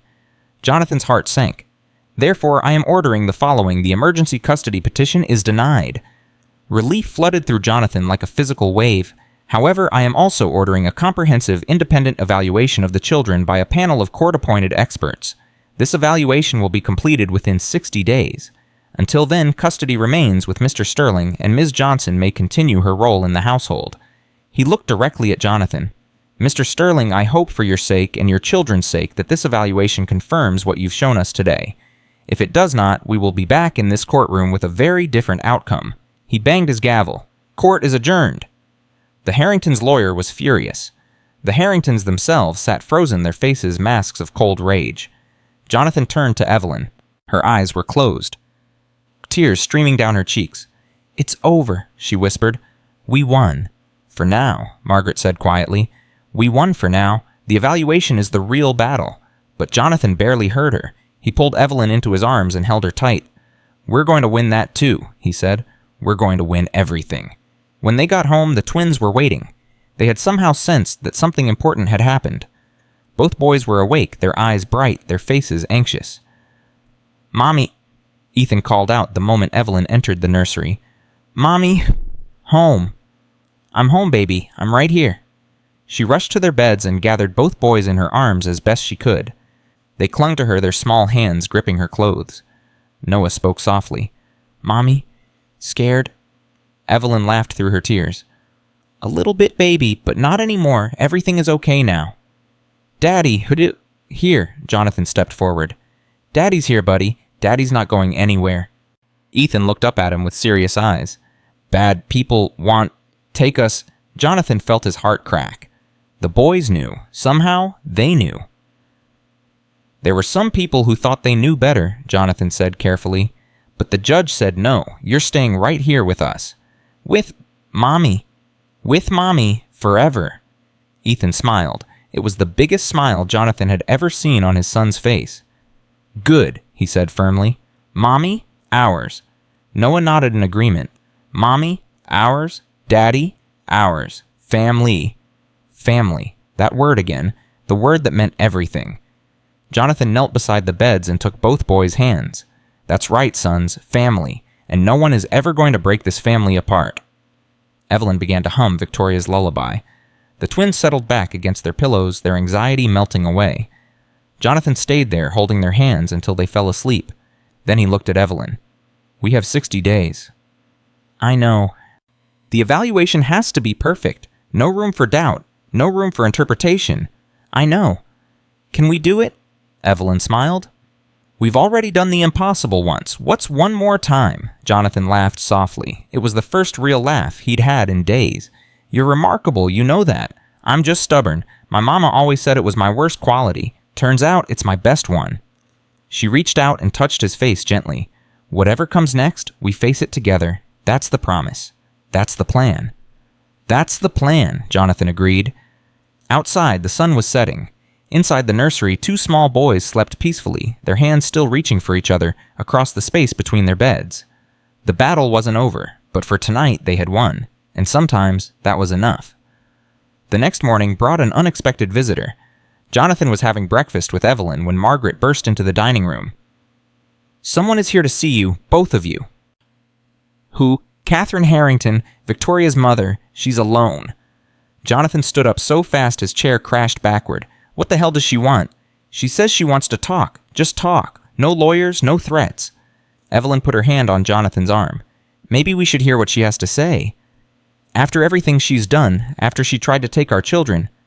Maybe that's exactly why. Maybe something's changed. Jonathan looked at her for a long moment. Then he nodded slowly. Fine. Bring her in. Catherine Harrington entered the room like a woman walking to her own execution. She was smaller than Jonathan remembered. Older. The hatred that had burned in her eyes at Victoria's funeral was gone. In its place was something that looked almost like shame. Thank you for seeing me, she said quietly. I'm not doing this for you. Say what you came to say and leave. Catherine nodded. She didn't sit down. I came to apologize. The words hung in the air. Apologize. Jonathan's voice was cold. For trying to take my children, for attacking Evelyn, for spending millions of dollars trying to destroy our family. Yes, for all of it. Why should I believe you? Catherine's eyes filled with tears. Because I saw the video. Jonathan blinked. What video? The one of the boys singing, the one that went viral months ago. I tried not to watch it. Edward told me it was fake, that it was staged. But I couldn't stop thinking about it. So last night after the hearing, I watched it alone in my hotel room. She took a shaky breath. They have Victoria's eyes. Both of them. I never let myself see it before. I never let myself look at their pictures or watch any footage. I was too angry, too hurt. I blamed you for taking my daughter away. I blamed you for her death. I didn't kill your daughter. She died giving birth to the children she wanted more than anything. I know that now, but grief makes you irrational. It makes you cruel, and I've been cruel for 5 years. She turned to Evelyn. When I heard about you, I thought you were a predator. I thought you were using Jonathan's grief to enrich yourself. I hired investigators. I paid for experts. I built an entire case against you without ever meeting you. Evelyn said nothing. But then I watched that video. I saw you singing to my grandchildren. I saw them respond to you. I saw the love in your face, and I knew everything I believed was wrong. She reached into her purse and pulled out an envelope. This is a formal withdrawal of our custody petition. Edward doesn't know I'm here. He doesn't know I'm doing this. But I can't continue this fight. Not anymore. Not against a woman who clearly loves my grandchildren as much as I should have. She set the envelope on the table. I know I can't undo what I've done. I know you have no reason to forgive me. But I wanted you to know that I'm not your enemy anymore. And if you ever want the boys to meet their grandmother, their real grandmother, not the monster I've been, I'll be waiting. She turned to leave. Wait. It was Evelyn who spoke. Catherine stopped. You lost your daughter. I lost my son. We both know what that grief feels like. We both know how it can twist you into someone you don't recognize. She stood up and walked toward Catherine. I don't forgive you for what you did. Not yet. Maybe not ever. But I understand why you did it. And that's a start. She held out her hand. Catherine stared at it for a long moment. Then slowly she took it. Thank you, she whispered. Thank you for being bigger than I was. She left without another word. Jonathan stared at the envelope on the table. Then he looked at Evelyn. How do you do that? Do what? Find compassion for people who hurt you. Evelyn smiled sadly. Because holding on to anger is exhausting, and because I know what it's like to lose a child. If I had been in her position, maybe I would have done the same thing. Jonathan shook his head in wonder. You're not like anyone I've ever known. Neither are you. That's why we work. From upstairs came the sound of small voices. The twins were waking up. Mommy, Daddy, we... Hungry, Evelyn laughed. Duty calls. She headed for the stairs, leaving Jonathan alone with the envelope. He picked it up and opened it. Inside was exactly what Catherine had promised. A formal withdrawal. A legal end to the custody battle. He should have felt relieved. Victorious. Instead, he felt something unexpected. Pity. For a woman who had spent 5 years consumed by hatred only to realize too late what she had lost. He folded the letter and put it in his pocket. Then he went upstairs to join his family for breakfast. The court-appointed evaluation team arrived exactly 14 days after the hearing. There were 3 of them. Dr. Amanda Price, a child psychologist from UCLA. Dr. Robert Kim, a pediatric neurologist from Stanford. And Dr. Sarah Mitchell, a speech pathologist who had written textbooks on language development in disabled children. Jonathan watched them walk through the front door with a mixture of hope and terror. These 3 people held his family's future in their hands. Evelyn stood beside him, her face calm but her hands trembling slightly. Mr. Sterling. Dr. Price extended her hand. Thank you for allowing us into your home. I want to assure you that our evaluation will be thorough, fair, and unbiased. That's all I ask. We'll need unrestricted access to the children. We'll need to observe them in various situations with you, with Ms. Johnson, with neutral caregivers. We'll conduct standardized assessments and compare them to their historical records. Whatever you need. Dr. Price looked at Evelyn. Ms. Johnson will also need to interview you extensively. Your methods, your interactions, everything you've done with these children. Evelyn nodded. I have nothing to hide. Good. Then let's begin. The first week was observation. The doctors sat in corners of the nursery taking notes, recording video, saying almost nothing. They watched Evelyn feed the boys, bathe them, read to them, sing to them. They watched Jonathan interact with his sons during morning visits and evening bedtime routines. The twins sensed something was different. Ethan kept looking at the strangers with suspicious eyes. Who? Those people? He asked Evelyn on the 3rd day. They're doctors, baby. They want to see how much you've grown. Why? Evelyn hesitated. How do you explain a custody evaluation to a 5-year-old because some people don't believe how special you are? These doctors are going to tell everyone the truth. Ethan considered this. Nice doctors. I hope so, baby. I really hope so. Noah, as always, was quieter. But on the 5th day, he did something that surprised everyone.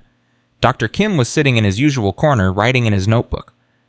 When Noah turned his head and looked directly at him, You... sad. The doctor looked up startled. Excuse me. You... sad. Eyes... sad. Why? Dr. Kim's pen stopped moving. He stared at the little boy who, according to every medical record, should not be capable of reading emotions or forming questions. My daughter is sick, he said slowly. She's in the hospital. Noah's face softened. Hope, better. Send love. The doctor's eyes filled with tears. He quickly looked down at his notebook, but his hands were shaking. Evelyn watched from across the room. She said nothing, but she saw everything. That night, Dr. Kim found her in the hallway. Ms. Johnson, may I speak with you privately? Of course. He led her to a quiet corner. What I saw today. Noah reading my emotions, offering comfort. That's not possible. Not according to anything I know about his condition. And yet it happened. Yes, it happened. He ran his fingers through his hair. I've been doing this for 20 years. I've seen hundreds of cases. I've never seen anything like this. What does that mean for your evaluation? Dr. Kim was quiet for a moment. It means I need to throw out everything I thought I knew and start fresh. It means these boys are not what their records say they are. It means... He stopped. It means you might actually be performing miracles. Evelyn shook her head. I'm not performing miracles, Dr. Kim. I'm just loving them. That's all I've ever done. Sometimes love is the miracle, Ms. Johnson. He walked away, leaving Evelyn alone with her thoughts. The second week brought the standardized assessments, IQ tests, language evaluations, motor function measurements, cognitive response protocols. The twins hated every minute of it. Ethan became irritable, refusing to cooperate with tests that seemed pointless and confusing. Noah withdrew into himself, barely responding at all. Jonathan watched with growing alarm. This isn't fair, he told Dr. Price. You're testing them in artificial conditions. They don't respond well to strangers or clinical environments. I understand your concern, Mr. Sterling, but standardized assessments require standardized conditions. We can't make exceptions. Even if those conditions don't show who they really are, Dr. Price sighed. That's why we're also doing extensive observation. The assessments are one piece of the puzzle, not the whole picture. But Jonathan wasn't reassured. Every failed test, every incomplete response felt like a nail in the coffin of their case. On day 15, disaster struck. Dr. Mitchell was conducting a speech evaluation with Ethan. She held up picture cards and asked him to name them. "What's this, Ethan?" Ethan looked at the card. "A dog." "Dog. Good. And this one? A cat." Ethan's face scrunched up. He knew the word. He had said it many times. But something about the clinical setting. With the stranger's voice, the pressure of being watched, it was too much. "I don't want." "Just try Ethan. What is this animal?" "No?" His voice rose. "No more want mommy. Want mommy now." He began to cry. Not just cry scream, a full meltdown, the kind he hadn't had in months. Dr. Mitchell stepped back, alarmed. Evelyn rushed into the room. "Baby, baby, it's okay. Mommy's here." She gathered Ethan in her arms. He clung to her, sobbing. "Make them go away, please. Mommy." Evelyn looked at Dr. Mitchell. "He's overwhelmed. He needs a break." "We're on a schedule, Ms. Johnson. We have specific protocols to follow." "I don't care about your protocols. He's a child, not a lab experiment. He needs rest." Dr. Price appeared in the doorway. "What's happening here?" "The subject became non-compliant during assessment," Dr. Mitchell reported. "Ms. Johnson is interfering." "I'm comforting my child. There's a difference." Jonathan arrived seconds later, having heard the screaming from his office. "What's going on, Ethan, buddy? Are you okay?" Ethan reached for his father. "Daddy, scared. Don't like tests. Don't like strangers." Jonathan took his son in his arms and turned to face the doctors. "This evaluation is over for today. Mr. Sterling, we have a court-ordered timeline. I don't care. My son is terrified. Whatever you need to see, you can see tomorrow. Right now, he needs his family." He carried Ethan out of the room. Evelyn followed with Noah, who had started crying too, sensing his brother's distress. Dr. Price watched them go, her face unreadable. That night, Jonathan sat with Evelyn in the nursery. The twins were finally asleep, exhausted from the day's trauma. "We're losing," Jonathan said quietly. "You don't know that. I can see it in their faces. The doctors expected something and they're not getting it. The assessments are failing. The boys are regressing under pressure." "They're not regressing. They're scared. There's a difference." "The doctors don't see it that way." Evelyn was quiet for a moment. "There's something I've been thinking about. Something that might help." "What?" "The evaluation is supposed to measure their abilities right to prove they've made real progress." "Yes, but all they're testing is clinical response. They're not testing what matters." Jonathan looked at her. "What matters is connection, love, the relationship between parent and child. That's what unlocked the boys in the first place. That's what the doctors need to see." "How do we show them that?" Evelyn smiled slowly. "We invite them into our family, not as observers, as participants. We let them see what life in this house really looks like. They'll say it's not scientific. Maybe not, but it's true. And sometimes, truth is more powerful than science." Jonathan considered this. "What do you have in mind?"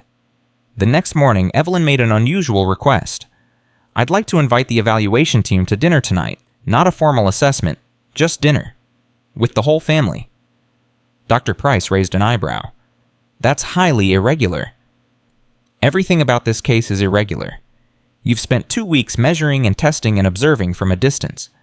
Tonight, I want you to experience what this family is really like. Ms. Johnson, our role is to remain objective. And you can still be objective, but you can also be human. These boys respond to connection. You can't understand them unless you connect with them." Dr. Price exchanged glances with her colleagues. Dr. Kim nodded slightly. Dr. Mitchell looked skeptical. "Very well," Dr. Price said finally. "We'll come to dinner." That evening, the dining room was transformed, not with fancy decorations or expensive catering, with warmth. The twins sat in special chairs at the table, something they hadn't done before. Evelyn had been working with them for weeks, building up their tolerance for sitting upright for longer periods. Jonathan sat at the head of the table. Margaret, who had flown in for moral support, sat across from the doctors, and Evelyn served the food.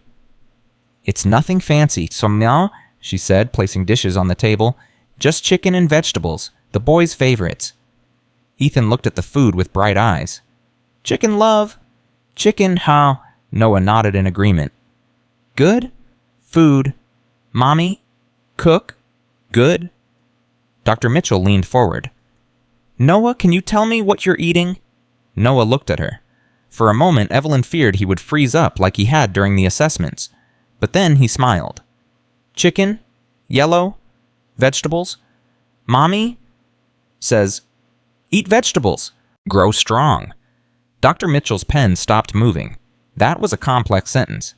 Multiple ideas strung together. Context, memory, reasoning, not possible, not according to his records. The dinner continued. The doctors asked simple questions, the boys answered, not always perfectly, not always clearly, but consistently, and then came the moment that changed everything. Jonathan was cutting Ethan's chicken into small pieces when Ethan reached out and touched his father's hand. "Daddy? Happy?" Jonathan stopped. "What do you mean, buddy?" "Before, Daddy, always sad. Eyes, sad. Now, eyes, different. Happy? Why?" Jonathan felt his throat close up. "Because of you, son. You and your brother. And Mommy. You all make Daddy very happy." Ethan smiled. Then he turned to Dr. Price. "You, sad too. Like Daddy, before, you need family. Make happy." Dr. Price's professional composure cracked. Her eyes widened. Her lips trembled. "How did you know I was sad?" Ethan shrugged an actual shrug, a gesture that required coordination and understanding. "Eyes. Always. Eyes. Mommy says eyes. Tell truth." Dr. Price looked at Evelyn. "You taught him that." "I told him that people's eyes show their feelings. I didn't think he would remember. I didn't think he would apply it." "But he did." "Yes, he did." The dinner continued, but something had shifted. The doctors were no longer clinical observers. They were participants in a moment of genuine human connection. When the meal was over, Dr. Kim stood up. "Mr. Sterling, Ms. Johnson, I want to thank you for this evening. What I witnessed tonight, I've never seen anything like it in my career." "Does that help our case?" Jonathan asked. Dr. Kim smiled. "I'm not supposed to tell you that, but off the record, I think you have nothing to worry about." After the doctors left, Jonathan and Evelyn put the twins to bed. Ethan was already half asleep when he tugged on Evelyn's sleeve. "Mommy, yes, baby, those doctors, they gonna help." "I think so, sweetheart. I think they understand now." "Good. Don't want go away. Want stay family." Evelyn kissed his forehead. "You're not going anywhere, baby. None of us are." She began to sing the lullaby, Victoria's lullaby, the song that had started everything. Both boys joined in their small voices, blending with hers in the familiar melody. Jonathan stood in the doorway, watching. He had never believed in miracles. He had spent his life trusting only in money logic and control. But this moment, this family, this love, that defied every medical prediction, this was a miracle, and he would never take it for granted again. The evaluation continued for 6 more weeks, but the tone had changed completely. The doctors returned every day, but now they weren't just observing, they were participating. Dr. Kim brought toys for the boys and played with them during assessment breaks. Dr. Mitchell started incorporating music into her speech evaluations, noticing how much more responsive the twins were when they could sing instead of just speak. Even Dr. Price, the most clinical of the 3, began to soften. On day 42, she requested a private meeting with Jonathan and Evelyn. "I wanted to give you an update before we file our official report." Jonathan braced himself. "Our initial assessments were a bit confusing. The standardized tests showed results that were inconsistent with the boys' historical records. Their IQ scores, while still low, are significantly higher than any previous measurement. Their language capabilities are extraordinary given their diagnosis." "What does that mean?" Dr. Price removed her glasses and rubbed her eyes. "It means we can't explain what's happening here using traditional medical models. The brain damage your son sustained at birth is real. It's visible on their MRIs. By every metric we know, they should not be capable of what they're doing. Evelyn leaned forward. But they are doing it. Yes, they are. And after 6 weeks of observation, I believe I know why. She looked directly at Evelyn. It's you, Ms. Johnson. Whatever you're doing, the talking, the singing, the constant engagement, it's creating new neural pathways. You're essentially rewiring their brains through repetition and emotional connection. Is that possible? A year ago, I would have said no. Today, I've seen it with my own eyes. Jonathan let out a breath he hadn't known he was holding. So what will your report say? Our report will say that Ethan and Noah Sterling are thriving under the current care arrangement.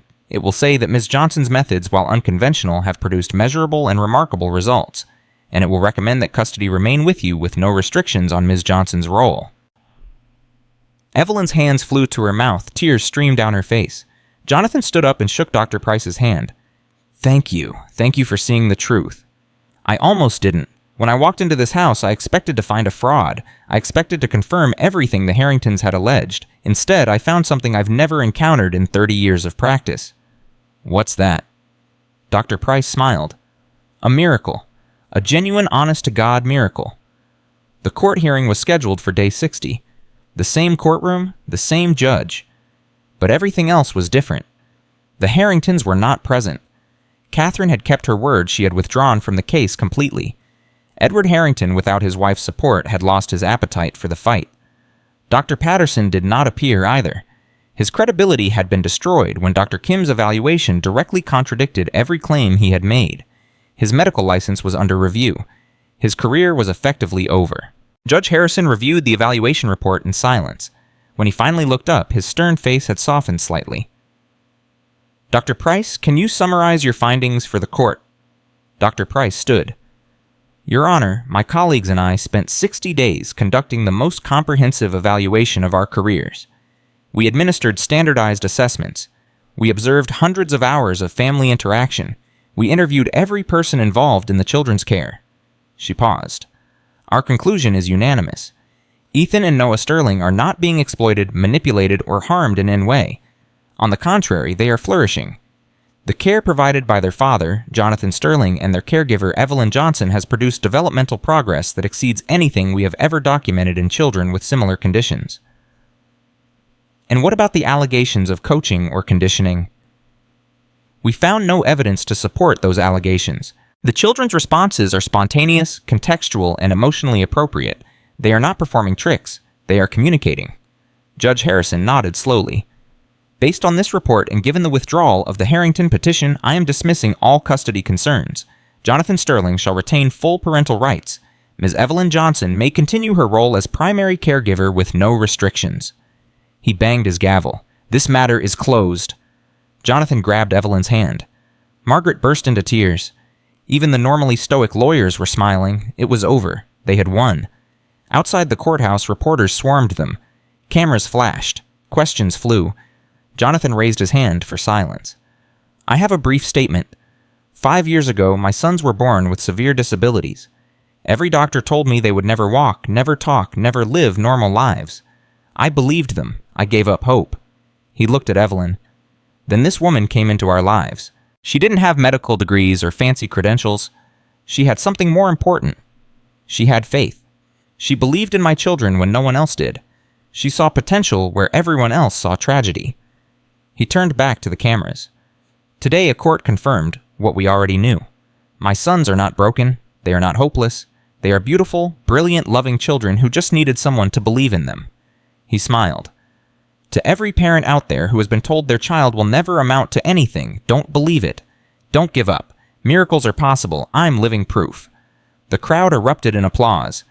That night, the Sterling mansion was filled with celebration. Margaret had ordered catering. The household staff decorated the nursery with balloons. Even the normally serious nurses were laughing and toasting with champagne. The twins didn't understand exactly what was happening, but they knew it was good. They were surrounded by happy people who loved them. Ethan tugged on Jonathan's sleeve. Daddy, why? Everyone happy. Jonathan knelt down to his son's level. Because we're celebrating Buddy. We're celebrating our family. What? Celebrate mean? It means being thankful for what we have. For you, for Noah, for Mommy, for everyone who loves us.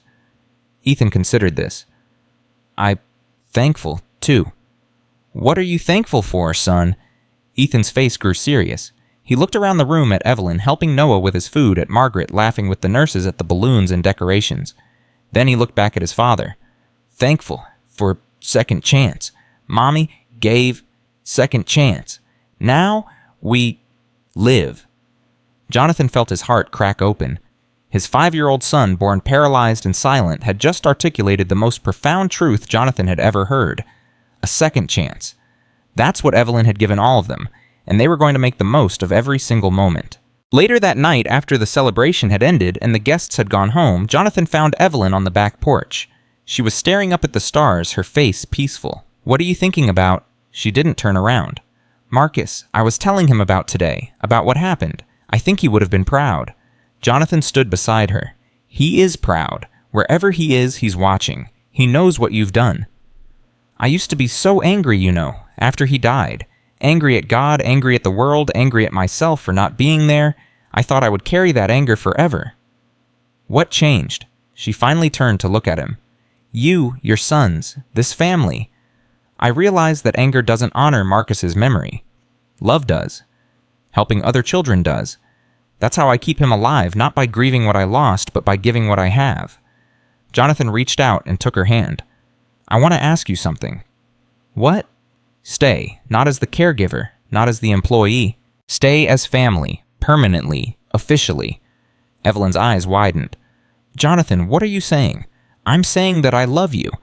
Not because of what you've done for my sons, although that's part of it.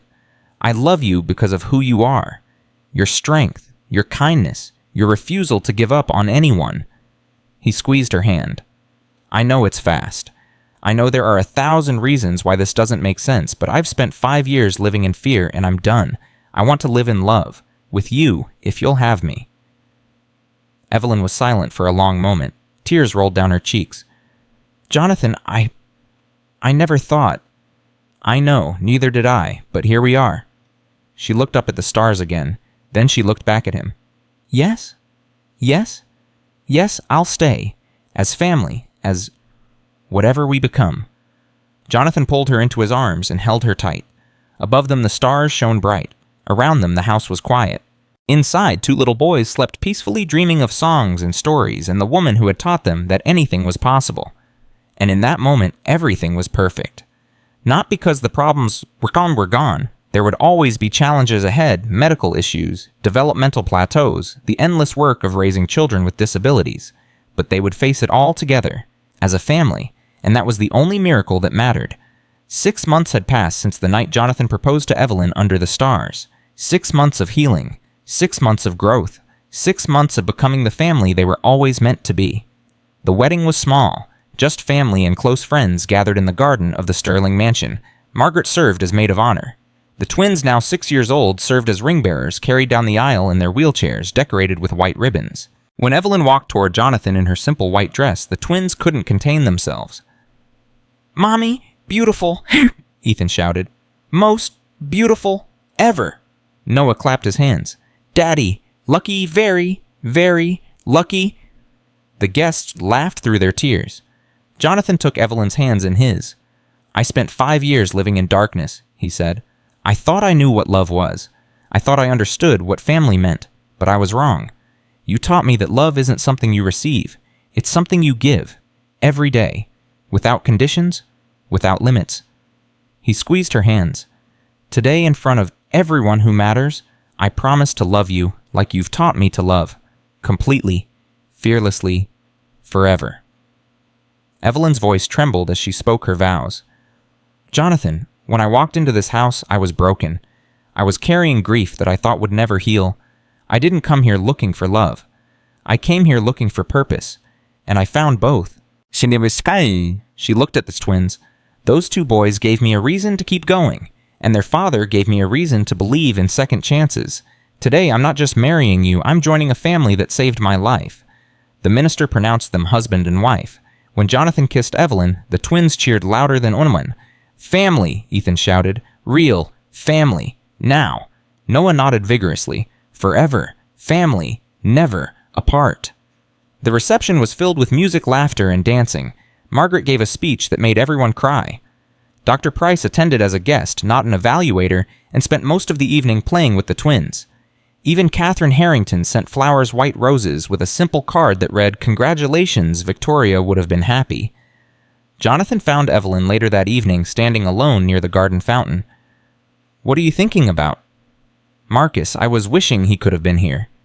Jonathan wrapped his arm around her. "He was here. He's always here. Every time those boys smile, every time they speak, every time they reach for your hand, that's Marcus, living through the love you gave him." Evelyn leaned into his embrace. "Thank you for understanding. Thank you for choosing us."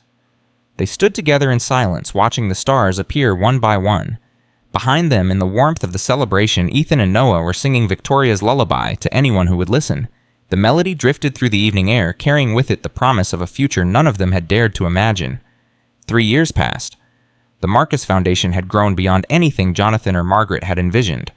What started as a $50 million endowment had become a $200 million organization helping thousands of families with disabled children across the country. Evelyn became its public face. She traveled to conferences, gave speeches, met with families who had been told their children were hopeless. She shared her story again and again, never tiring of the message. "Don't give up," she would say. "Don't ever give up. Your child is in there waiting to be seen, waiting to be loved, waiting for someone to believe." The twins, now 8 years old, became advocates in their own right. Their story had gone viral multiple times. They had been featured on national news programs, morning shows, even a documentary that won awards at film festivals. They handled the attention with remarkable grace for children their age. But it wasn't the fame that mattered. It was the letters. Thousands of letters poured in from parents around the world. Stories of children who had started speaking after their families saw the Sterling twins video. Stories of hope rekindled. Stories of miracles inspired. Ethan loved reading the letters. He would sit with Evelyn for hours going through them one by one. "This one from Japan mommy, little girl, named Yuki. She said first word last week. Her mommy, crying, happy tears." Evelyn would hold him close. "That's the power of your story, baby. You're helping children you'll never meet." "I want meet them. All of them." "Maybe someday you will." Noah was quieter about the attention, but he had his own way of contributing. He had developed an extraordinary gift for music. What started as singing lullabies had evolved into actual composition. He would hum melodies that Evelyn would transcribe, and those melodies became songs that the foundation used in their therapy programs. Dr. Kim, who had stayed in touch with the family after the evaluation, called Noah a musical savant. "His brain processes sound in ways we can't explain," the doctor told Jonathan. "The same neural pathways that limit his motor function seem to enhance his auditory processing. It's like his mind found a different way to express itself." Jonathan watched his son create music and felt overwhelming gratitude. These boys who were supposed to be silent forever were now filling the world with sound. On the twins' 9th birthday, something unexpected happened. The family had planned a quiet celebration, just the 4 of them, plus Margaret and a few close friends. But Catherine Harrington had called the week before asking if she could visit. Jonathan's first instinct was to refuse. Despite her withdrawal from the custody case, despite her apology, he hadn't fully forgiven her. The wounds ran too deep. But Evelyn convinced him to reconsider. "She's their grandmother, Jonathan, the only connection to Victoria they'll ever have. Don't let your anger rob them of that." So Catherine came. She arrived with arms full of presents and eyes full of tears. She hadn't seen the twins in person since they were newborns. She had only watched them grow through news clips and viral videos. When she walked into the room, Ethan studied her carefully. "You, Grandma Daddy's wife's mother?" Catherine nodded, unable to speak. "Why, you never came before." The question hung in the air. Jonathan held his breath. Evelyn reached for his hand. Catherine knelt down to Ethan's eye level. "Because I was foolish, sweetheart. I was angry and sad, and I blamed people who didn't deserve it. I missed years of your life because of my own mistakes. You hurt Daddy, hurt Mommy too. Yes, I did, and I'm more sorry than I can ever say." Ethan was quiet for a long moment. Then he turned to Noah. "What? You think give Grandma chance?" Noah looked at Catherine. He studied her face the way he studied everyone's faces, reading the emotions behind the expressions. "She really sorry," he said finally. "Eyes show truth. She wants to love us." Ethan nodded slowly. Then he reached out his hand toward Catherine. Okay, we give chance. But no more hurting. Family doesn't hurt. Family. Catherine took his small hand and wept. I promise. No more hurting. Only love from now on. Jonathan watched his sons extend grace to a woman who had tried to destroy their family. In that moment, he understood something profound. His boys weren't just learning to speak, they were learning to forgive, to heal, to love without conditions.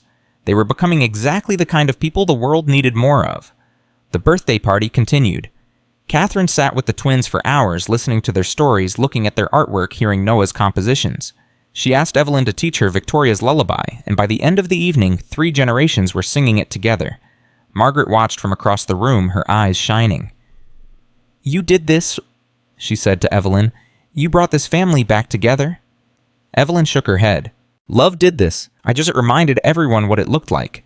That night, after the guests had gone, Jonathan found Evelyn in the nursery. The twins were asleep, but she was sitting between their beds, holding both their hands, watching them breathe. You okay? More than okay. She smiled. I was just thinking about how different things were 4 years ago. When I first walked into this room, they were so still, so silent, so alone. And now they're full of life, full of words, full of love. Her voice caught. Sometimes I still can't believe it's real. Jonathan sat beside her. It's real because you made it real. You believed when everyone else had given up, even me. You didn't give up, Jonathan. You just lost your way for a while. And you found me. You found all of us. They sat in comfortable silence, listening to the twins' steady breathing. I want to do something, Evelyn said suddenly. What? The foundation is helping thousands of families. But there are millions more who need help. Families who can't afford therapy. Children in institutions who have no one to advocate for them. What are you thinking? Training programs. We teach other people what I learned, not doctors or specialists, regular people, caregivers, family members, anyone willing to put in the time and love. Jonathan considered this. That would be massive. We'd need infrastructure, curriculum development, certification processes. I know, but think about it, Jonathan. What if every child like Ethan and Noah had someone who believed in them? What if we could multiply what happened here across the whole country, the whole world? Her eyes were blazing with passion. That's the legacy I want to leave. Not just helping our own children, but creating a movement, a revolution in how we treat people who are different. Jonathan pulled her close. Then let's do it. Let's build something that outlasts us all. The Evelyn Johnson Training Institute opened 18 months later. It was housed in a beautiful facility in downtown Los Angeles, funded entirely by the Sterling Fortune and donations from supporters around the world. The curriculum was based on everything Evelyn had learned, the talking, the singing, the constant engagement, the unwavering belief in potential. The first class of trainees graduated 6 months after that. 50 people from 20 different states, all equipped with the skills and knowledge to help families like the Sterlings. Within 2 years, there were training centers in 12 cities. Within 5 years, every state had at least one certified Evelyn Johnson practitioner. The impact was measurable. Studies showed that children who received EJ method care showed significantly higher developmental gains than those who received traditional therapy alone. Medical journals published papers. Conferences invited Evelyn to give keynote addresses. The methodology that had started with one woman singing to 2 silent boys had become a recognized field of study. But Evelyn never forgot where it started. Every year on the anniversary of the day she first walked into the Sterling mansion, she would gather the family in the nursery, now converted into a comfortable sitting room for the growing boys, and tell the story again. I came here to clean floors, she would say. I had no training, no credentials, no plan. I just had a heart that couldn't walk past 2 children who needed love. The twins, growing taller and stronger every year, would listen with the same wonder they had shown as small children. You saved us, Mommy, Ethan would say. No, baby, we saved each other. On the 10th anniversary of Evelyn's arrival, the family gathered for a special celebration. The twins were now 15 years old, young men, not children, though they still needed wheelchairs and still struggled with many physical tasks. But their minds were sharp, their hearts were kind, their voices were strong. Ethan had developed a passion for writing. He published a blog about his experiences growing up with disabilities, and it had over 1 million followers worldwide. His posts were honest, funny, sometimes heartbreaking, always hopeful. I was supposed to be silent, Hamidrus, he wrote in one viral post. Doctor said my brain couldn't process language, but here I am typing these words reaching people I'll never meet. If that's not a miracle, I don't know what is. Noah continued his music. He had composed over 200 pieces, lullabies, orchestral arrangements, even a full musical about his family's story. A production company had approached them about bringing it to Broadway. My brother uses words, Noah would say. I use melodies. Different languages, same message. Love wins. The anniversary celebration brought together everyone who had played a role in their journey. Margaret now retired from business and fully devoted to the foundation. Dr. Price under Kim and Dr. Mitchell all still amazed by what they had witnessed. Dorothy Chen, the CPS caseworker who had seen the truth when others couldn't. Even Catherine Harrington, now a beloved grandmother who visited every month. Jonathan stood before the gathered crowd and raised his glass. 15 years ago, I was a broken man. I had lost my wife. My sons were diagnosed as hopeless. I had given up on everything, including myself. He looked at Evelyn. Then this woman walked into my life. She wasn't looking for a husband. She wasn't looking for money or fame. She was just looking for children who needed love. And she found 2 of them lying in bed, staring at ceilings, written off by the world. His voice grew thick. What she did next changed everything. She talked to them. She sang to them. She held their hands and refused to believe what everyone else believed. And somehow, impossibly miraculously, they responded. He turned to the twins. Ethan, Noah, you are my greatest pride. Not because of what you've achieved, although you've achieved more than anyone ever expected, but because of who you are. Kind, compassionate, generous, strong. Everything your mother, your first mother, Victoria, hoped you would be. He raised his glass higher. To Evelyn, who gave us back our voices. To family, which means showing up even when it's hard. And to love, which never gives up. To love, everyone echoed. Evelyn stood to speak. When I lost Marcus, I thought my heart would never heal. I thought I would spend the rest of my life grieving, carrying guilt that would crush me. And then I found Ethan and Noah. She smiled at her sons. They didn't just need me. I needed them. Every word they learned to speak, every milestone they reached, every moment of connection, it healed something in me. They gave me back my purpose. They gave me back my life. She looked around the room. Everyone here played a role in this miracle. Some of you believed from the beginning. Some of you doubted and then changed your minds. Some of you actively fought against us before you understood what was happening. Her eyes found Catherine, who wiped away tears. But all of you are here now. All of you are part of this family, and that's what matters, not where we started, where we are today. Ethan rolled his wheelchair forward. Can I say something? Of course, baby. He looked at the crowd. At 15, he had grown into a thoughtful, articulate young man. The boy who had struggled to form single words now spoke with clarity and confidence. My first memory is my mother's voice. Not my birth mother, I never got to know her, my mother Evelyn. I remember lying in my bed, staring at nothing, feeling nothing, and then I heard her, singing, talking, telling me about the birds in the garden. He paused. I didn't understand the words at first, but I understood the feeling. Someone was there, someone cared. Someone wasn't going to give up on me. His voice grew stronger. That's what changed everything. Not medicine, not therapy, not money, just the simple fact that someone showed up and kept showing up, day after day, year after year. He looked at Evelyn.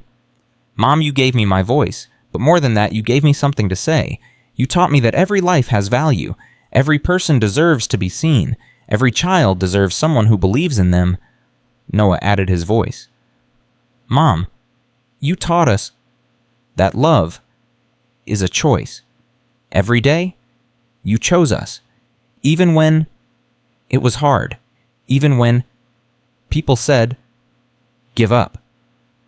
He smiled that beautiful, radiant smile that lit up every room. We will never give up, either. That's your legacy. That's what we carry forward. Evelyn couldn't speak. Tears streamed down her face. Jonathan put his arm around her. This is what you built, he whispered. This is what your love created. The celebration continued late into the night. Stories were shared. Memories relived. Laughter and tears mixed together in the way they always did when family gathered.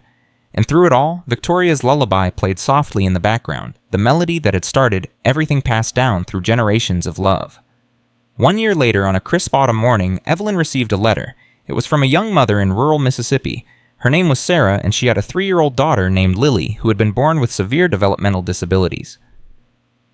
Dear Mrs. Sterling, the letter read, I saw your story on television 5 years ago. I was pregnant with Lily at the time, and the doctors had just told me she would never be normal. I was devastated. I considered ending the pregnancy. Evelyn's hand trembled as she continued reading. But then I saw your boys. I saw them singing. I saw them laughing. I saw them reaching for you with so much love, and I decided to keep my baby. For 3 years, I did everything you said. I talked to Lily constantly. I sang to her. I held her hand and told her she was beautiful and perfect and loved. And last week she said her first word. She said, Mama. I'm writing to tell you that you saved my daughter's life. Not directly, I know you've never met us and probably never will, but your story gave me hope when I had none. Your example showed me what was possible. And because of you, my little girl has a chance. Thank you. Thank you from the bottom of my heart. Thank you for not giving up. Thank you for sharing your miracle with the world. Evelyn read the letter 3 times.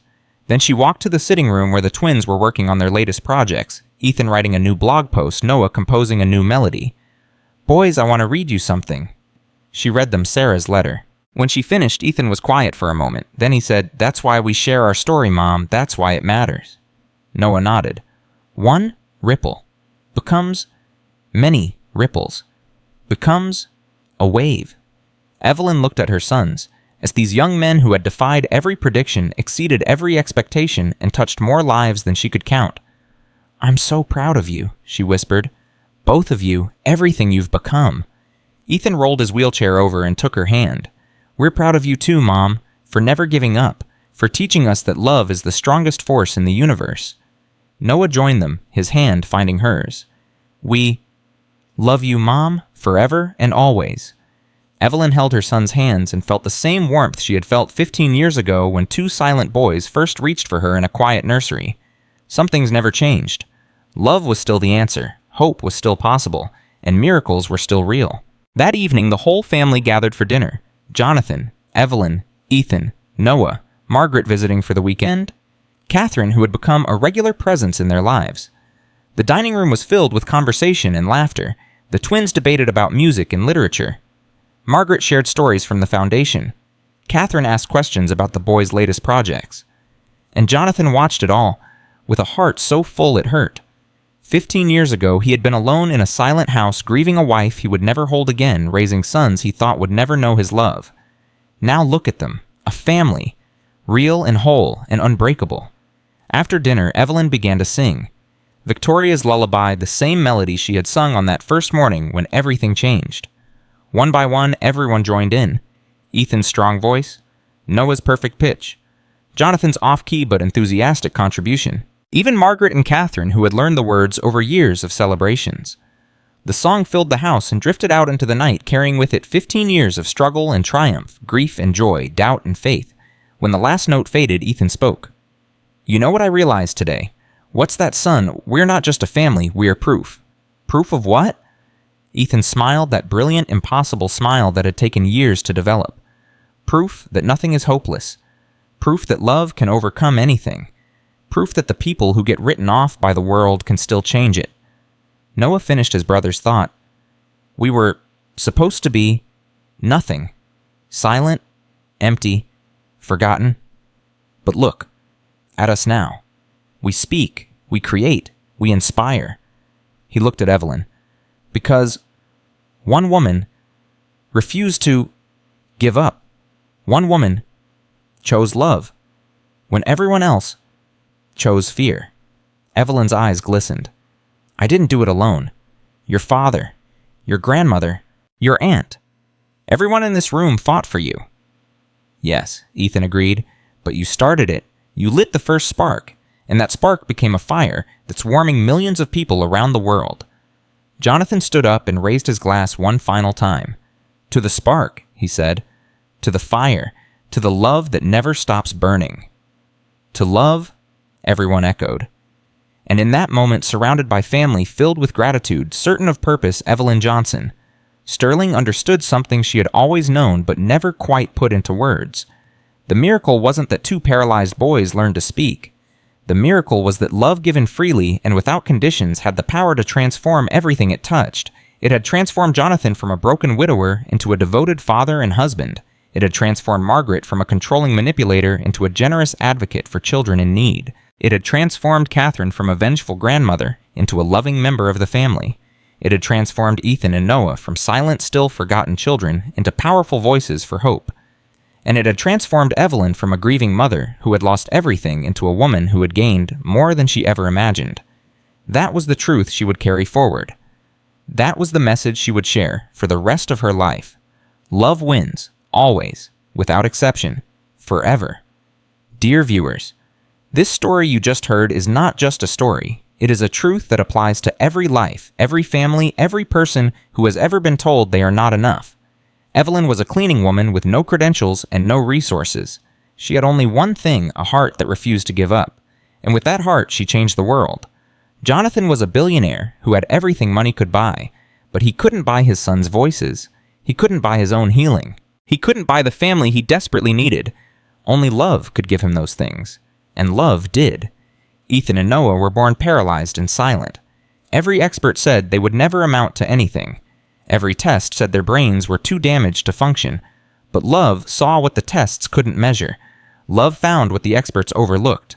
Love unlocked what everyone else said was impossible. Now I ask you, who in your life needs someone to believe in them, who has been written off, given up on, forgotten, who is waiting for someone to see them, really see them, and refuse to let go? Maybe it's your child. Maybe it's your parent. Maybe it's your neighbor, your coworker, your friend. Maybe it's yourself. Whoever it is, remember this story. Remember that miracles are possible. Remember that love is the strongest force in the universe. Remember that the person who seems the least important might carry the greatest light. And never, ever give up. If this story moved you, please like the video and share it with someone who needs hope today. Subscribe to our channel for more powerful stories like this one. And leave a comment telling me, what is your miracle? What impossible thing has love made possible in your life? I read every single comment. Your stories inspire me as much as I hope this story has inspired you. Thank you for watching until the end. Thank you for believing in miracles. And thank you for being part of this community of hope. Until next time, remember, love is not just a feeling. Love is a choice, a commitment, an action. Choose it every day and watch what happens next. Because sometimes one small act of love can change a life forever.